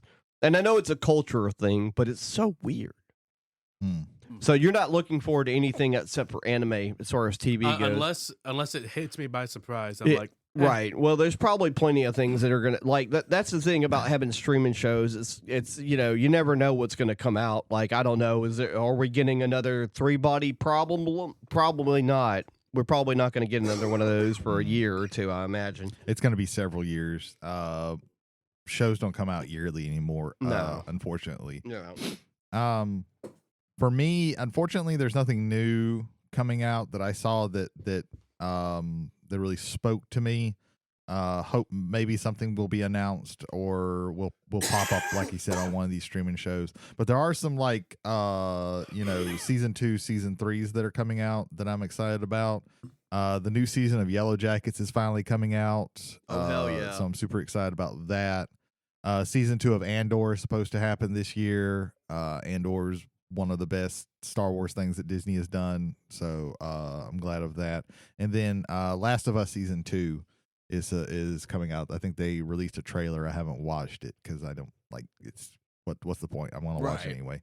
And I know the story that they're adapting, so it doesn't really matter. Right. But yeah, that's really for me, that's all of it. Like I said, hopefully there's something that comes out that really catches my eye. I haven't really, like, in the past couple of years, I just haven't watched a whole lot of TV. It's mostly movies and like YouTube videos and stuff like that, to be honest. Well, I mean, television as a format and a media is like a dying thing. Yeah. television as we've known it for its entire life is definitely. Yeah. What about you, Jay? Anything? No. The Rookie. The Yeah. Rookie. Asked and answered. Yep. That was expected. That was It's like that it's network television and absolutely insane. Yes. That makes Well, I think sense. out of everything, network television has the most to gain by having batshit Just crazy going stuff. fucking crazy with it. Go Yeah. for it. There was an episode where there's sirens going on throughout Los Angeles, and on public news they're like, 17 missiles have been launched into the air and they're heading straight for Los Angeles. Run and hide and pray to whatever God you believe in. Yeah, and then it turned out it was a false alarm. Wow. Yeah. It was just a plan by one of the bads of the series to escape from prison. That's hilarious. Yes. Yeah, sounds about right. You have people like standing on roofs going like, the aliens are coming for us. It's time for us to meet them on the ground. Is there? Yeah. No, except they have to commit suicide before they die. Yeah. That's how they meet them on the ground. I've got to watch this show. Yeah. I'm telling you, like the first couple seasons is like Regular. like dry police procedural. It really starts amping it in the third season, and then just fucking strap into the rocket, man. It's going. So start at season 3. I gotcha. Yes, yes, I would say yes. There's actual supervillains. I- Legitimate, like Lex Luthor level supervillains in the show. That sounds It about makes right. no fucking sense. I love it. What about The Bear? Is there a second season of that coming out or third? Third season. Third season. Yeah. I think they're currently on the third season. Yeah, they just finished. It's Hang going to on. be the third season, I believe, Yeah. coming out. And I think it's supposed to come out this year. Nope. No, they're currently on the third season. Yeah. Yeah, this was the third season of The Bear. Okay. Yeah. Yeah. And the next season will be a fourth season, which Yes. I'm all for. I'm waiting for all of it Mm-hmm. because I'm really a big fan of Jeremy they- Allen White. all- Everyone a part of it is just fucking Yeah. Oh, yeah. amazing. It's top quality. Top quality. So we done movies, we've done TV. Is there I think it's time for video games, maybe. Video games. We could talk about video games. Civilization 7. Yeah. Okay. I cannot wait for Civilization 7. Like I am fired up. Like the idea that there's navigable rivers already has me just happy. That's It's a new thing, It's just- isn't it? But I love the way that they're breaking up in the fact that your civilization is actually going to be 3 civilizations across the 3 eras: the classical, the medieval, and the modern era. right. I think that is a tremendous way to take the series. Right. I like that idea, and you still get you still get benefits from your previous civilizations. So it makes replaying different, makes going into a map different. Like you've picked out your one civilization, but like for a way one map kind of draws out, you want to go to something else. Right. You know, I think that is going to open up some tactical and strategic thinking that I think the series, I won't say is desperately needed, but is definitely something that I think the series Spice would it do up a well to little bit. have. Yeah. That's So- what, Sid Meier's? Sid Meier's, Yeah. that's going to be 2K games. I want to say as early as February. Mm-hmm. Hang on. I think I got 6 on sale during the Christmas break. Yeah. I've never played any of the Civ games, so I would say when because it now kind of goes on sale regularly. Civ 4 to me is the one where if you like this, you should like the rest of the Civ series, whether going backward or forward. 5 is a lot of people's favorite as far as that goes. It did add a lot more as how you expand. It changed it, and 6 kind of kept it that way. But I to me 4 I think is the kind of like the linchpin of that one. It also has one of the greatest singings of the Our Father in the history of the world. It's the actual theme song for the game. Nice. It's the Our Father in Swahili. Hmm. It actually won a Grammy. Oh, nice. So which I think is pretty cool. But yeah, February 11th. February 11th. That's pretty cool. By the record, but we're almost a month away. Mhm. So yeah, I'm all for it. I will say this: I don't like its pricing module. It's like okay, you get all these civilizations at first, and then we're gonna drip feed you more civilizations and other stuff over the coming years or two. And Oh, that's wonderful. yeah, I love that. yeah. They basically went the same way as fighting games. So if you ever thought, it's like buying a fighter, imagine buying a whole civilization it kind of really kind of speaks to a different problem. But we're not gonna Well, go through that. so I'll say this: like I especially like now, like back in the day, I used to be, and I know why they're doing it because there's a lot of people got to jump on the shit right when it comes out. I'm not that person anymore. I don't care when I play a video game, with the exception of like the live service video games that I play, like Fortnite and eventually Rivals. As far as when games release, I don't have to play them immediately, so I will wait for a Game of the Year edition. I will wait for and also I'll wait for the year edition to go down in price, to be on sale. There's 15 different Game of the Year / legendary versions of Skyrim. I don't have to have a game right when it comes out. So this whole trickle down, slow drip feeding you content over the course of in between Civ 7 and Civ 8. I don't care. Yeah. So it's not going to affect me at all. I'll play it eventually, maybe. Yeah. But what else do we have to look forward to in video games? I have a couple of them. Yeah. If you want to go with yours, It doesn't matter to me. I can go. You can go. It really doesn't matter. Okay. Where to begin? Little Nightmares. How about Pokemon Flatulent Turd and Redolent Piss? We're getting to that. Okay. There we go. Little Nightmares 3. Okay. I enjoyed the first two implements of it. This one is a co-op version. I like the idea of me and Bianca running away from the hideous monsters of the world while they are big and we are little. And somehow we're the nightmares to everyone. So I'm excited for that. The Ghost of Yotai, the sequel to Ghost of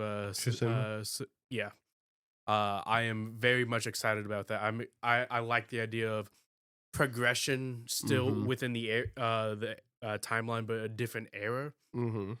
Different developments in the culture and everything like that. I'm excited about it.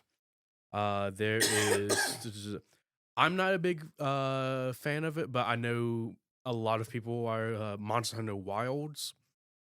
From what I've seen, all that is just looks amazing.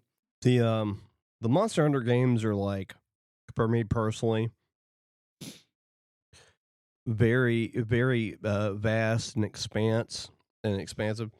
But they're almost like the Atelier games. It's if you like Monster Hunter, that's a game that you're playing mostly and not much anything else. If you're wanting to get the full scope of that whole series. There are two types of people. There are people who play Monster Hunter and that is the only game that they play, and then there are other people. Then there are people who don't play Monster Hunter. It's not a game you can casually just pick up. You can't just casually pick up Monster Hunter. It's a game you can't casually pick up alone.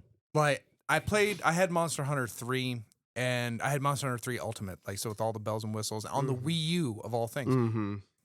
Without another person to play with, there is a hard fucking ceiling to that game. It just is. It's you can't progress unless you're with other people. So it's a game that inbreeds its own cult. That sounded a little bit more dismissive than I wanted it to be, but it definitely the instruments of the game breathe that you get with your crew and you play that, and you play only that. It's kind of like World of Warcraft for weebs, right? So. For sure. Split Fiction.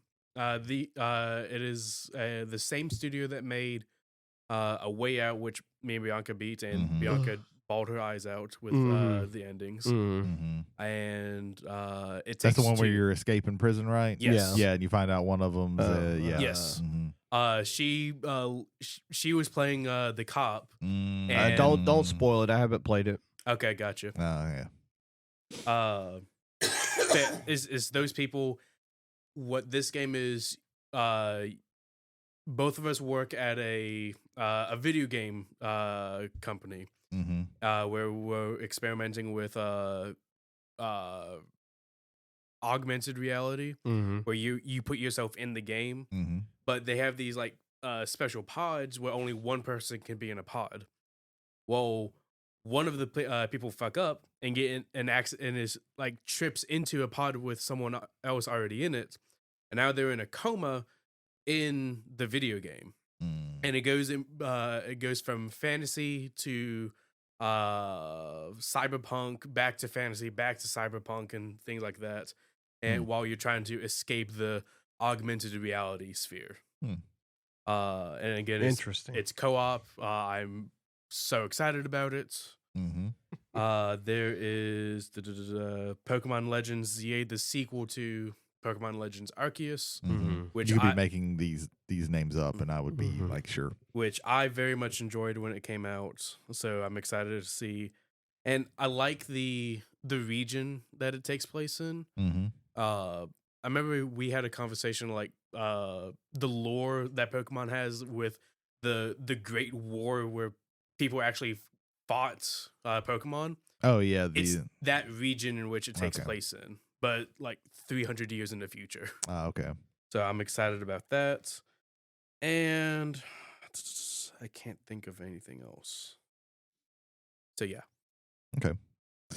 Yeah. I've got a few things that I'm interested in. One of the things that I do want to do is I have a very bad habit of I'll get a game, pick it up, start playing it for like a couple of hours, and then put it down and never get back to it.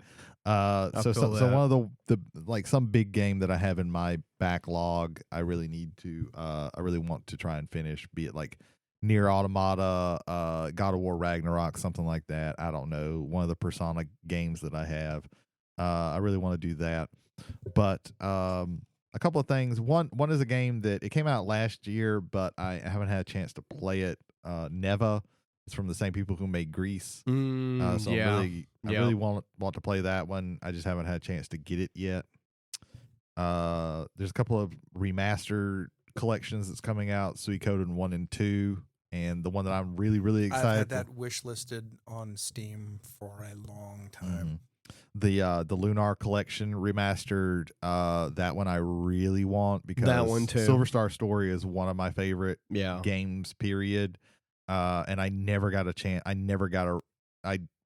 It's just a hard game to find. I never got Eternal Blue, so I never got a chance to play it. So I really want that. And then apparently The Wolf Among Us 2 is supposed to come out next year. Really? Yeah. Which if that does come out, because they've re-knit some of the Telltale Games crew, and they're looking to go back and do it.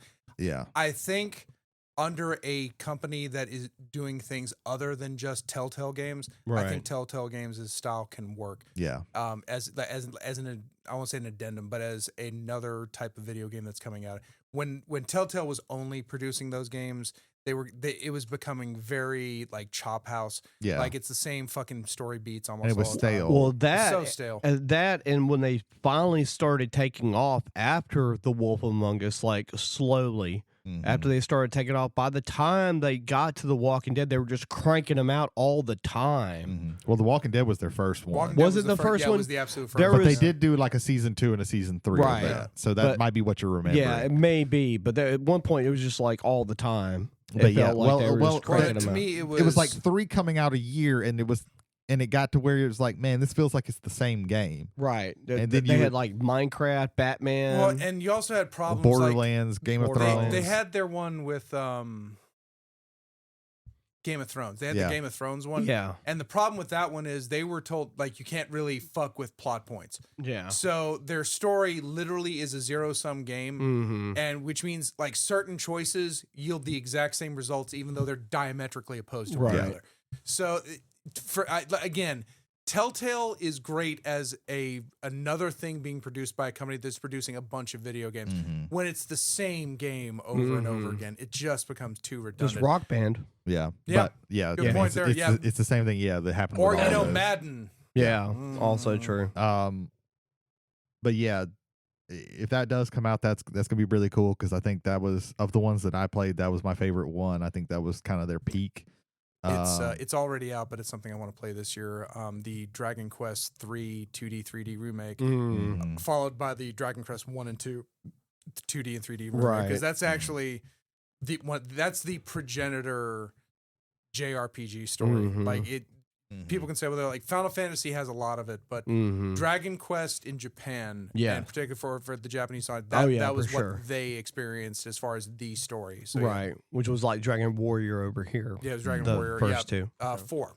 Was First it 4? Yeah, they released 1, 2, 3, and 4 over here as Dragon Warriors 1, 2, 3, and 4. But 4 was released after the Super Nintendo came out, but released for the NES. So there was no like the wheels were already in motion, which in my opinion is the reason why Enix pulled out of America, because to me there are 2 very good action RPGs that came out in the United States. Soul Blazer and Illusion of Gaia. And that's part of a Gaia trilogy, with the third one being Terra Nigma. Terra Nigma never came out in the United States. It came out in Europe, it came out in the Asian countries, but it never came out here. Arguably, it's one of the best action RPGs of all time.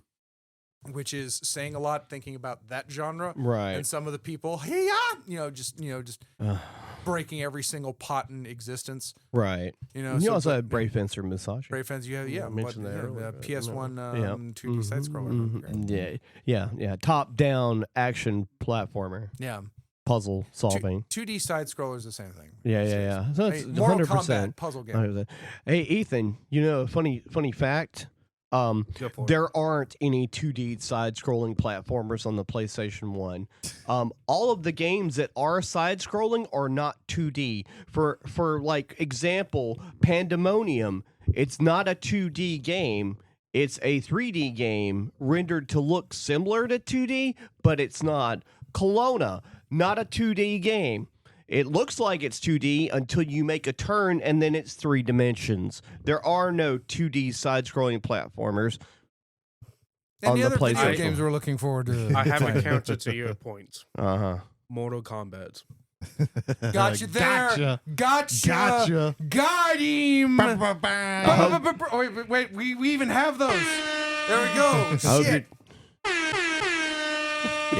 Yeah. Mortal Kombat Sub-Zero Mythologies is a side-scrolling 2D fighting game. I stand by what I said. As far as board games go, I'm really looking forward to Azul Duel. Azul Duel? Because I think, I like that. So Azul can be played 2-player. It is best not. That game shines at 3 and 4. Right. And in my opinion, in the history of the games that I've played, whoever got up first stayed there. Right. They're like, you had to have like something break in the how the tiles got laid or was that, but because all the Azul games are drafting, right? It's drafting from pools that whatever doesn't get drafted then goes into a common pool and then becomes itself draftable. It's one of my favorite of that type of puzzle game.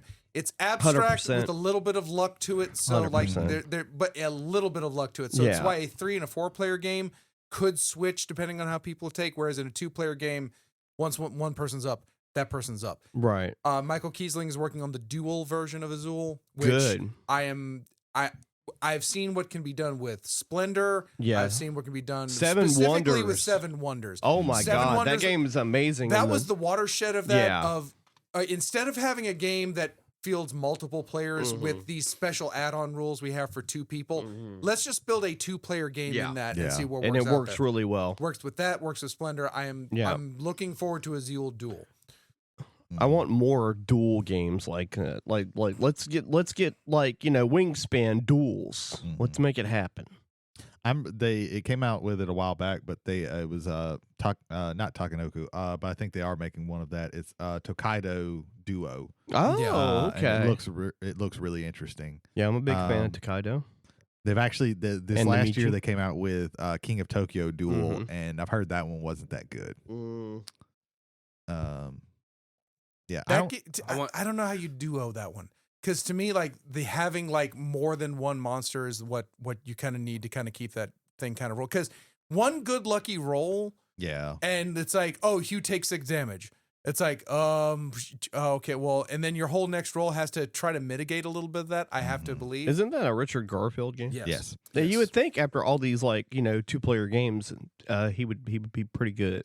Anyway, well, I don't think he made that. He made the dual version. Yeah. Well, and that also as I credit Richard Garfield with creating magic. Mhm. I credit Mark Rosewater for sustaining magic. Well, yeah. Well, it wasn't just Like, magic. and it's not just Mark Rosewater, but as Right. the figurehead for like the rules team. Right. Yeah, like Mhm. without Mark, like I don't know if Garfield keeps the game running the way Rosewater has. Yeah. Well, yeah, I wasn't talking about just Magic the Gathering. No, when I was making that joke, I was talking Yeah. about like Netrunner and Oh, yeah. all the other board games that he's made Mhm. over the years. But I like here again though, like okay, so he created Netrunner, but I think when it was under the auspices of Fantasy Flight, what Nate French was he the head of the? He was the design? second guy, I think. The second guy who took it over. I can't remember who the first guy was. I cannot remember Yeah, who the but first no, guy the is. I used to people know at his name. Fantasy Flight who, to me, hashed that out both game wise and from story wise. I think they did a way better job. But I credit Garfield with the idea. game Yeah. designer / person that comes I up think with of Richard Garfield the same way I think of George Lucas. Mm-hmm. Thank you for the idea. Let's see what other people can do with it. Oh yeah. I mean, that's probably a lot of game designers. Mhm. But what else? What else we looking forward to? I guess it's board game RPG related. The Cosmere RPG, the Stormlight Archives part of it should come out sometime. I should get it from Nice. sometime Right. this year. Awesome. We're excited about that. Wasn't it late summer? I can't remember. okay. I kind of get when it comes to Kickstarters, I kind of get a hold on like the year, and that's about all that I pay attention to because Right. it's never going to be perfectly on time. I would be very surprised if it doesn't. If it doesn't get delayed. This is not like a specific thing that I'm looking forward to, but I do want to some of these RPGs that I've got. I'm looking forward to really wanting to run campaigns and us figure out a way for us to like get some of these things actually run to where Mhm. we can finish some stuff. Yes. Because Yeah. that seems to be a problem with us. Yep. I I think definitely that's want. every game group. Tell you the truth. Well, you see some of these people who come in on Wednesdays, and it seems like they can get shit done. But that's all they ever do, though. This is true. My problem as a hobbyist is that I have too many interests. This is also true. But just hashing out a way to like, because the way that we did it in the past, where we just tried to do it every Wednesday, doesn't work. So figuring out something else. That's what I'm trying to be. Mhm. That's what I've tried to really be brainstorming about. But I'm really wanting to if I don't do both of them, I want to do at least one of them. The Mouse Ritter campaign, and then I have a liminal horror kind of campaign story thing that I definitely want to get done. But yeah, and I'm certain by the end of the year I will add more to. I'm just kind of hoarding RPGs basically now. Right. But yeah, that's something that I'm definitely wanting to do. Well, I'm gonna let you guys in on something that I'm looking forward to. Not necessarily like from a outside interest. It's more of a inside interest. It's something I don't want to talk about too much, and I won't be talking about it too much because that's how creative projects going. The super secret. So I'm working on a novel right now. Oh shit! Oh, Yeah. fuck.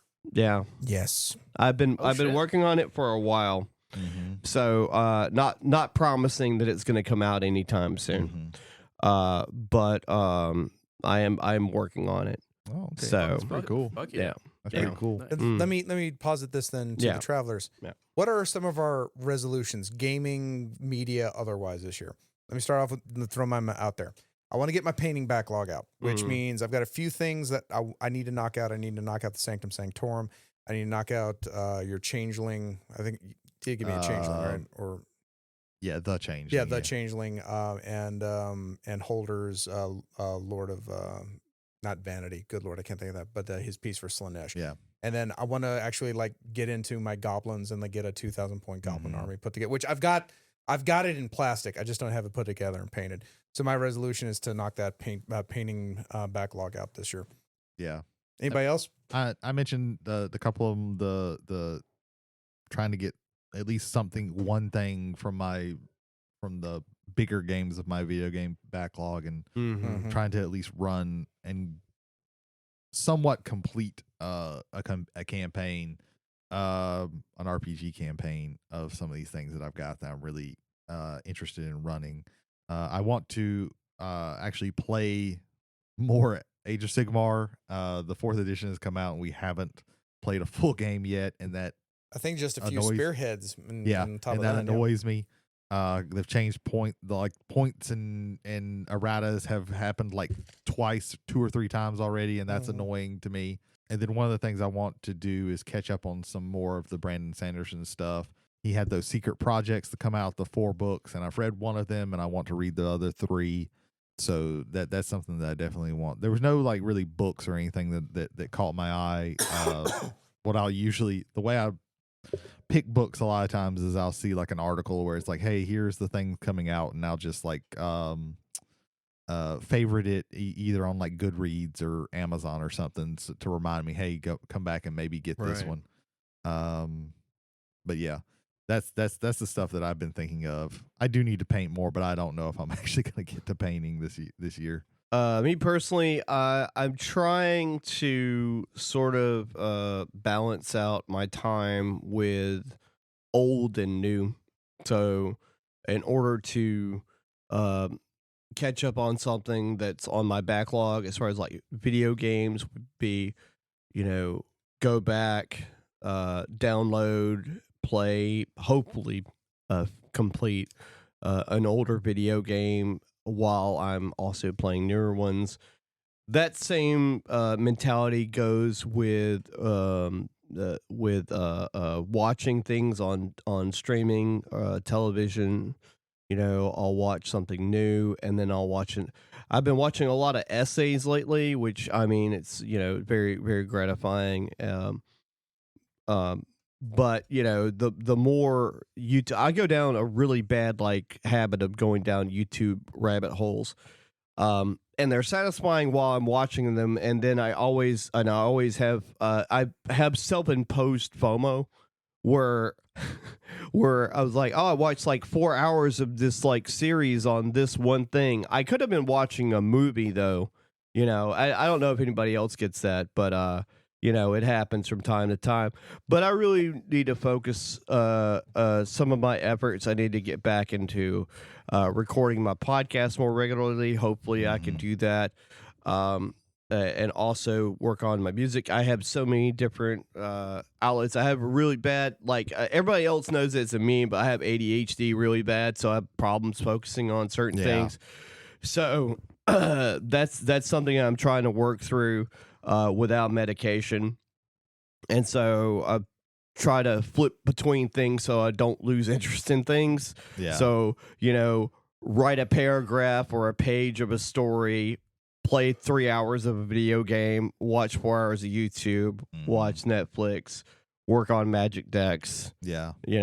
It's hard for me to finish anything, but I am definitely doing a lot of things at once and going nowhere sometimes. But I think everybody gets that, again, having too many interests, which I mean, it's not a bad thing. It definitely alleviates boredom when you're always stimulated by something. Yeah.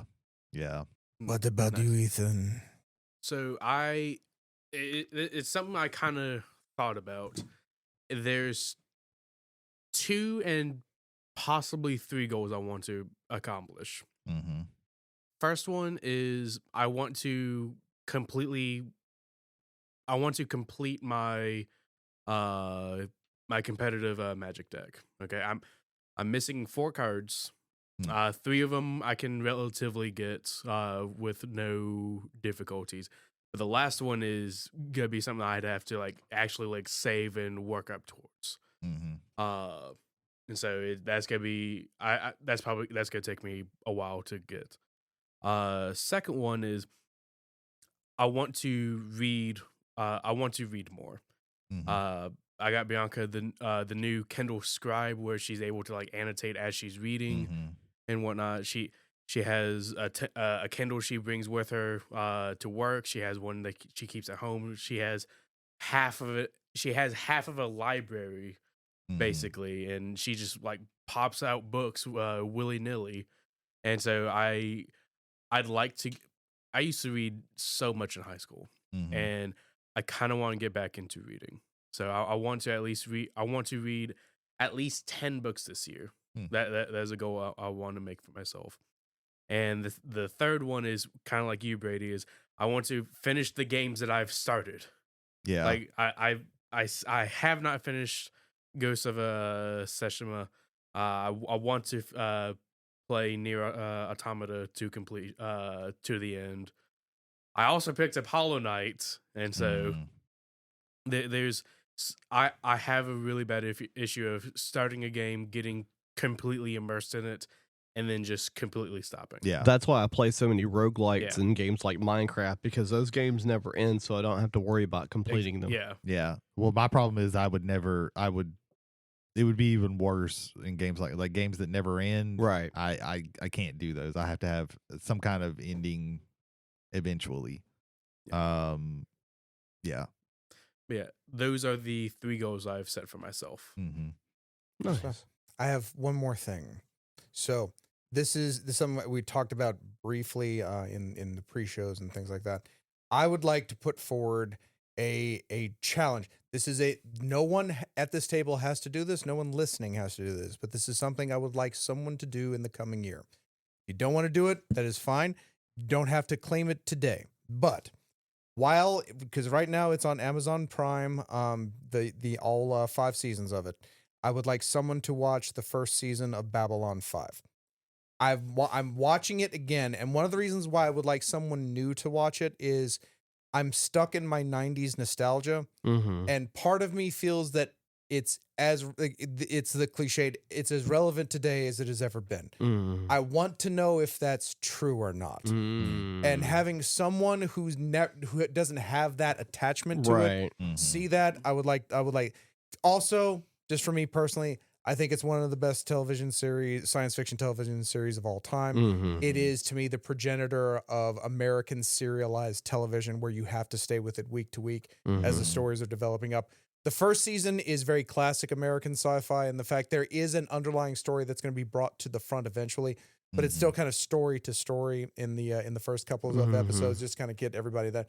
I do recommend also that if you do take this, you have to watch the pilot, quote unquote, episode / starting movie in the beginning. So Babylon 5 in the beginning, and then go into the regular series, because they especially those first 10 episodes reference back to that movie over and over again. So there's a lot of, I won't say there's a lot of stuff, but you're like, why do they keep bringing this up? And it happens because that was in the original. So that is my silent chat. Do not tell me you've accepted it, but travelers, if you're here today, you're all here today.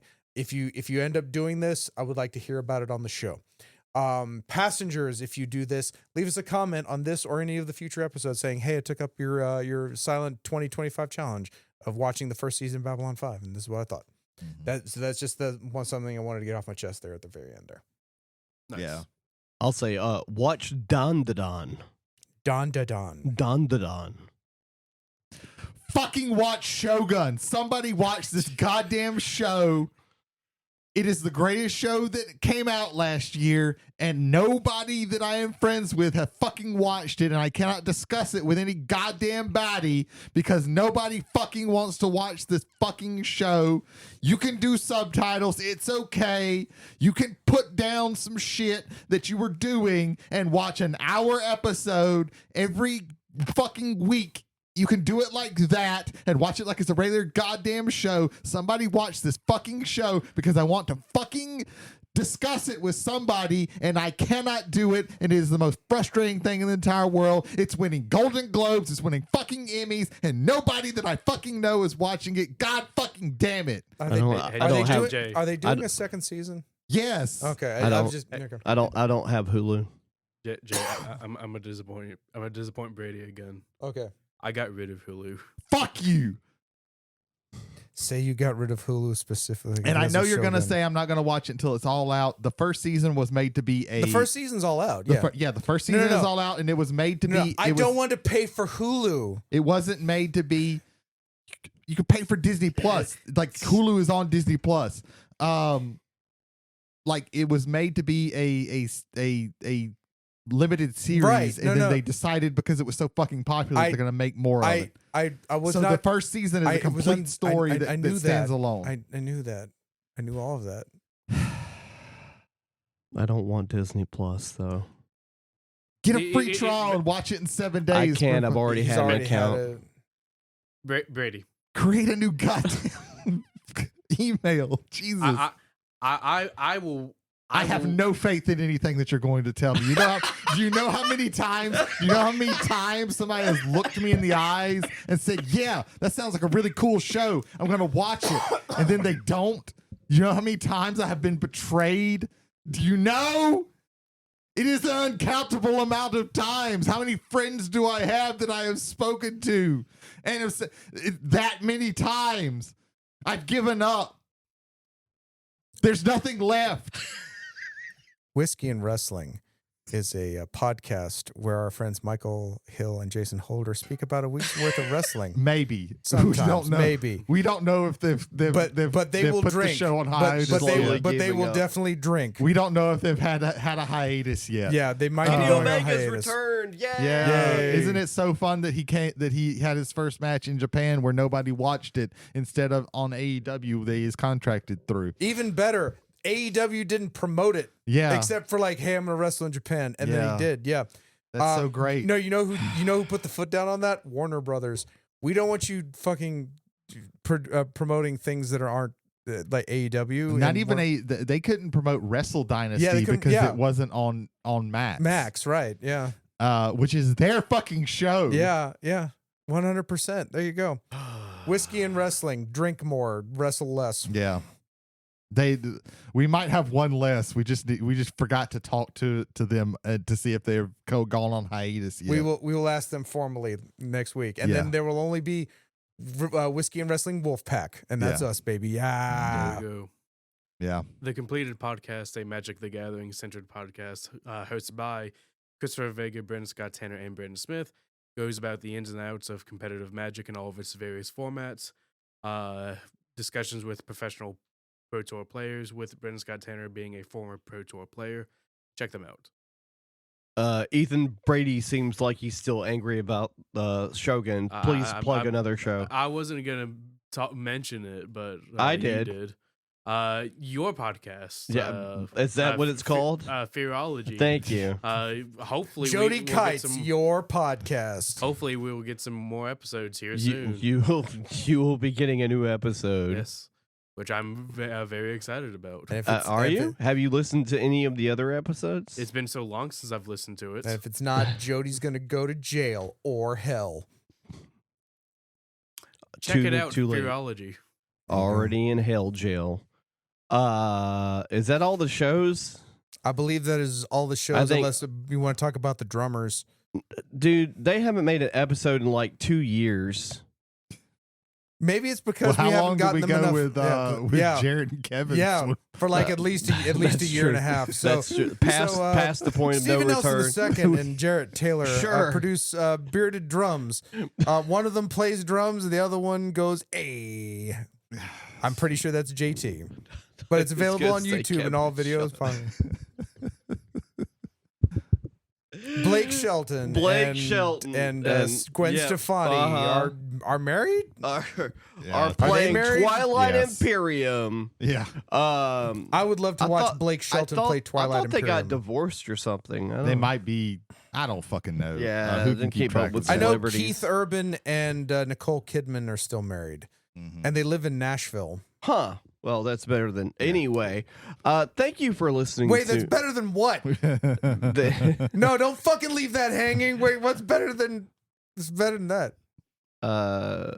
What's that better than? What's Keith Urban and Nicole Kidman living in Nashville is better than what? This is confounding me. Better than McNarb Gaming, located in lovely Goshen, Mississippi. Cameron Spanier, God Emperor of Dice and Towers. I thought you were about to say towels. And that was weird. No.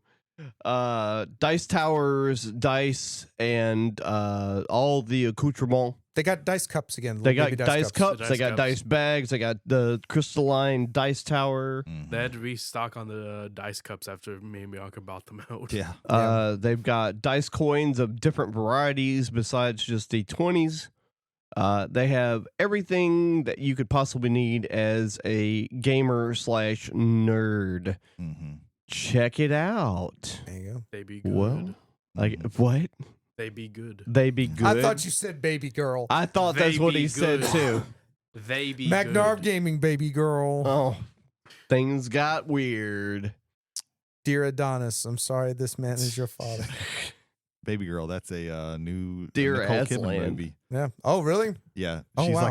like some CEO seducing a younger intern, Okay. and they have like a really weird relationship. Yeah. Like not scary young, but like still young. Still weird. Yeah, Mm, it looks kind of interesting. I don't know. yeah. An upcoming movie we're looking forward to in 2025. And that one was technically a 2024 movie, Yeah. I think. That's what you Oh, get. Okay, no, never mind. That's what And you I'm not get. super. Okay. It's Damn. Yeah, it is It's- all your it's- fault. it's very late. I'll take It is. It's incredibly late. If it was earlier, would you not have accepted it? Who Yeah. knows?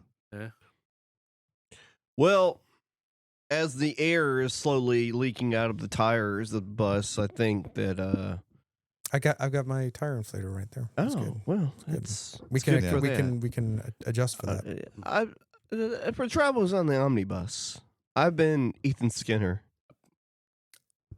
I've been James McCarthy. I've been Jody Kite. I've been. Is there another one left? No, there isn't. Just you. I Just cut I you. cut the legs off of him, and there you go. Okay. There you Yeah, that too. go. Okay, there you go. Okay, there we go. Join us next week as Ethan. We have the Ethan Quiz Show to test our intelligence quotient. Whatever that means. It's Yeah. the EQ IQ. Yeah, I expect to be starting at like negative 5,000 points. So, Who knows? There you go. Right. Anything. Do I can hit the happen. button? Yeah, Probably. you hit the please button. God, hit the fucking button. Okay. Not that button. The other button. The one that shuts it off. Shut it off!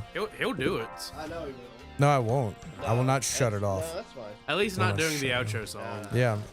This is the only part that statistics show people like about our show. People listen to the outro. Yeah, the outro. Only the outro. Only outros.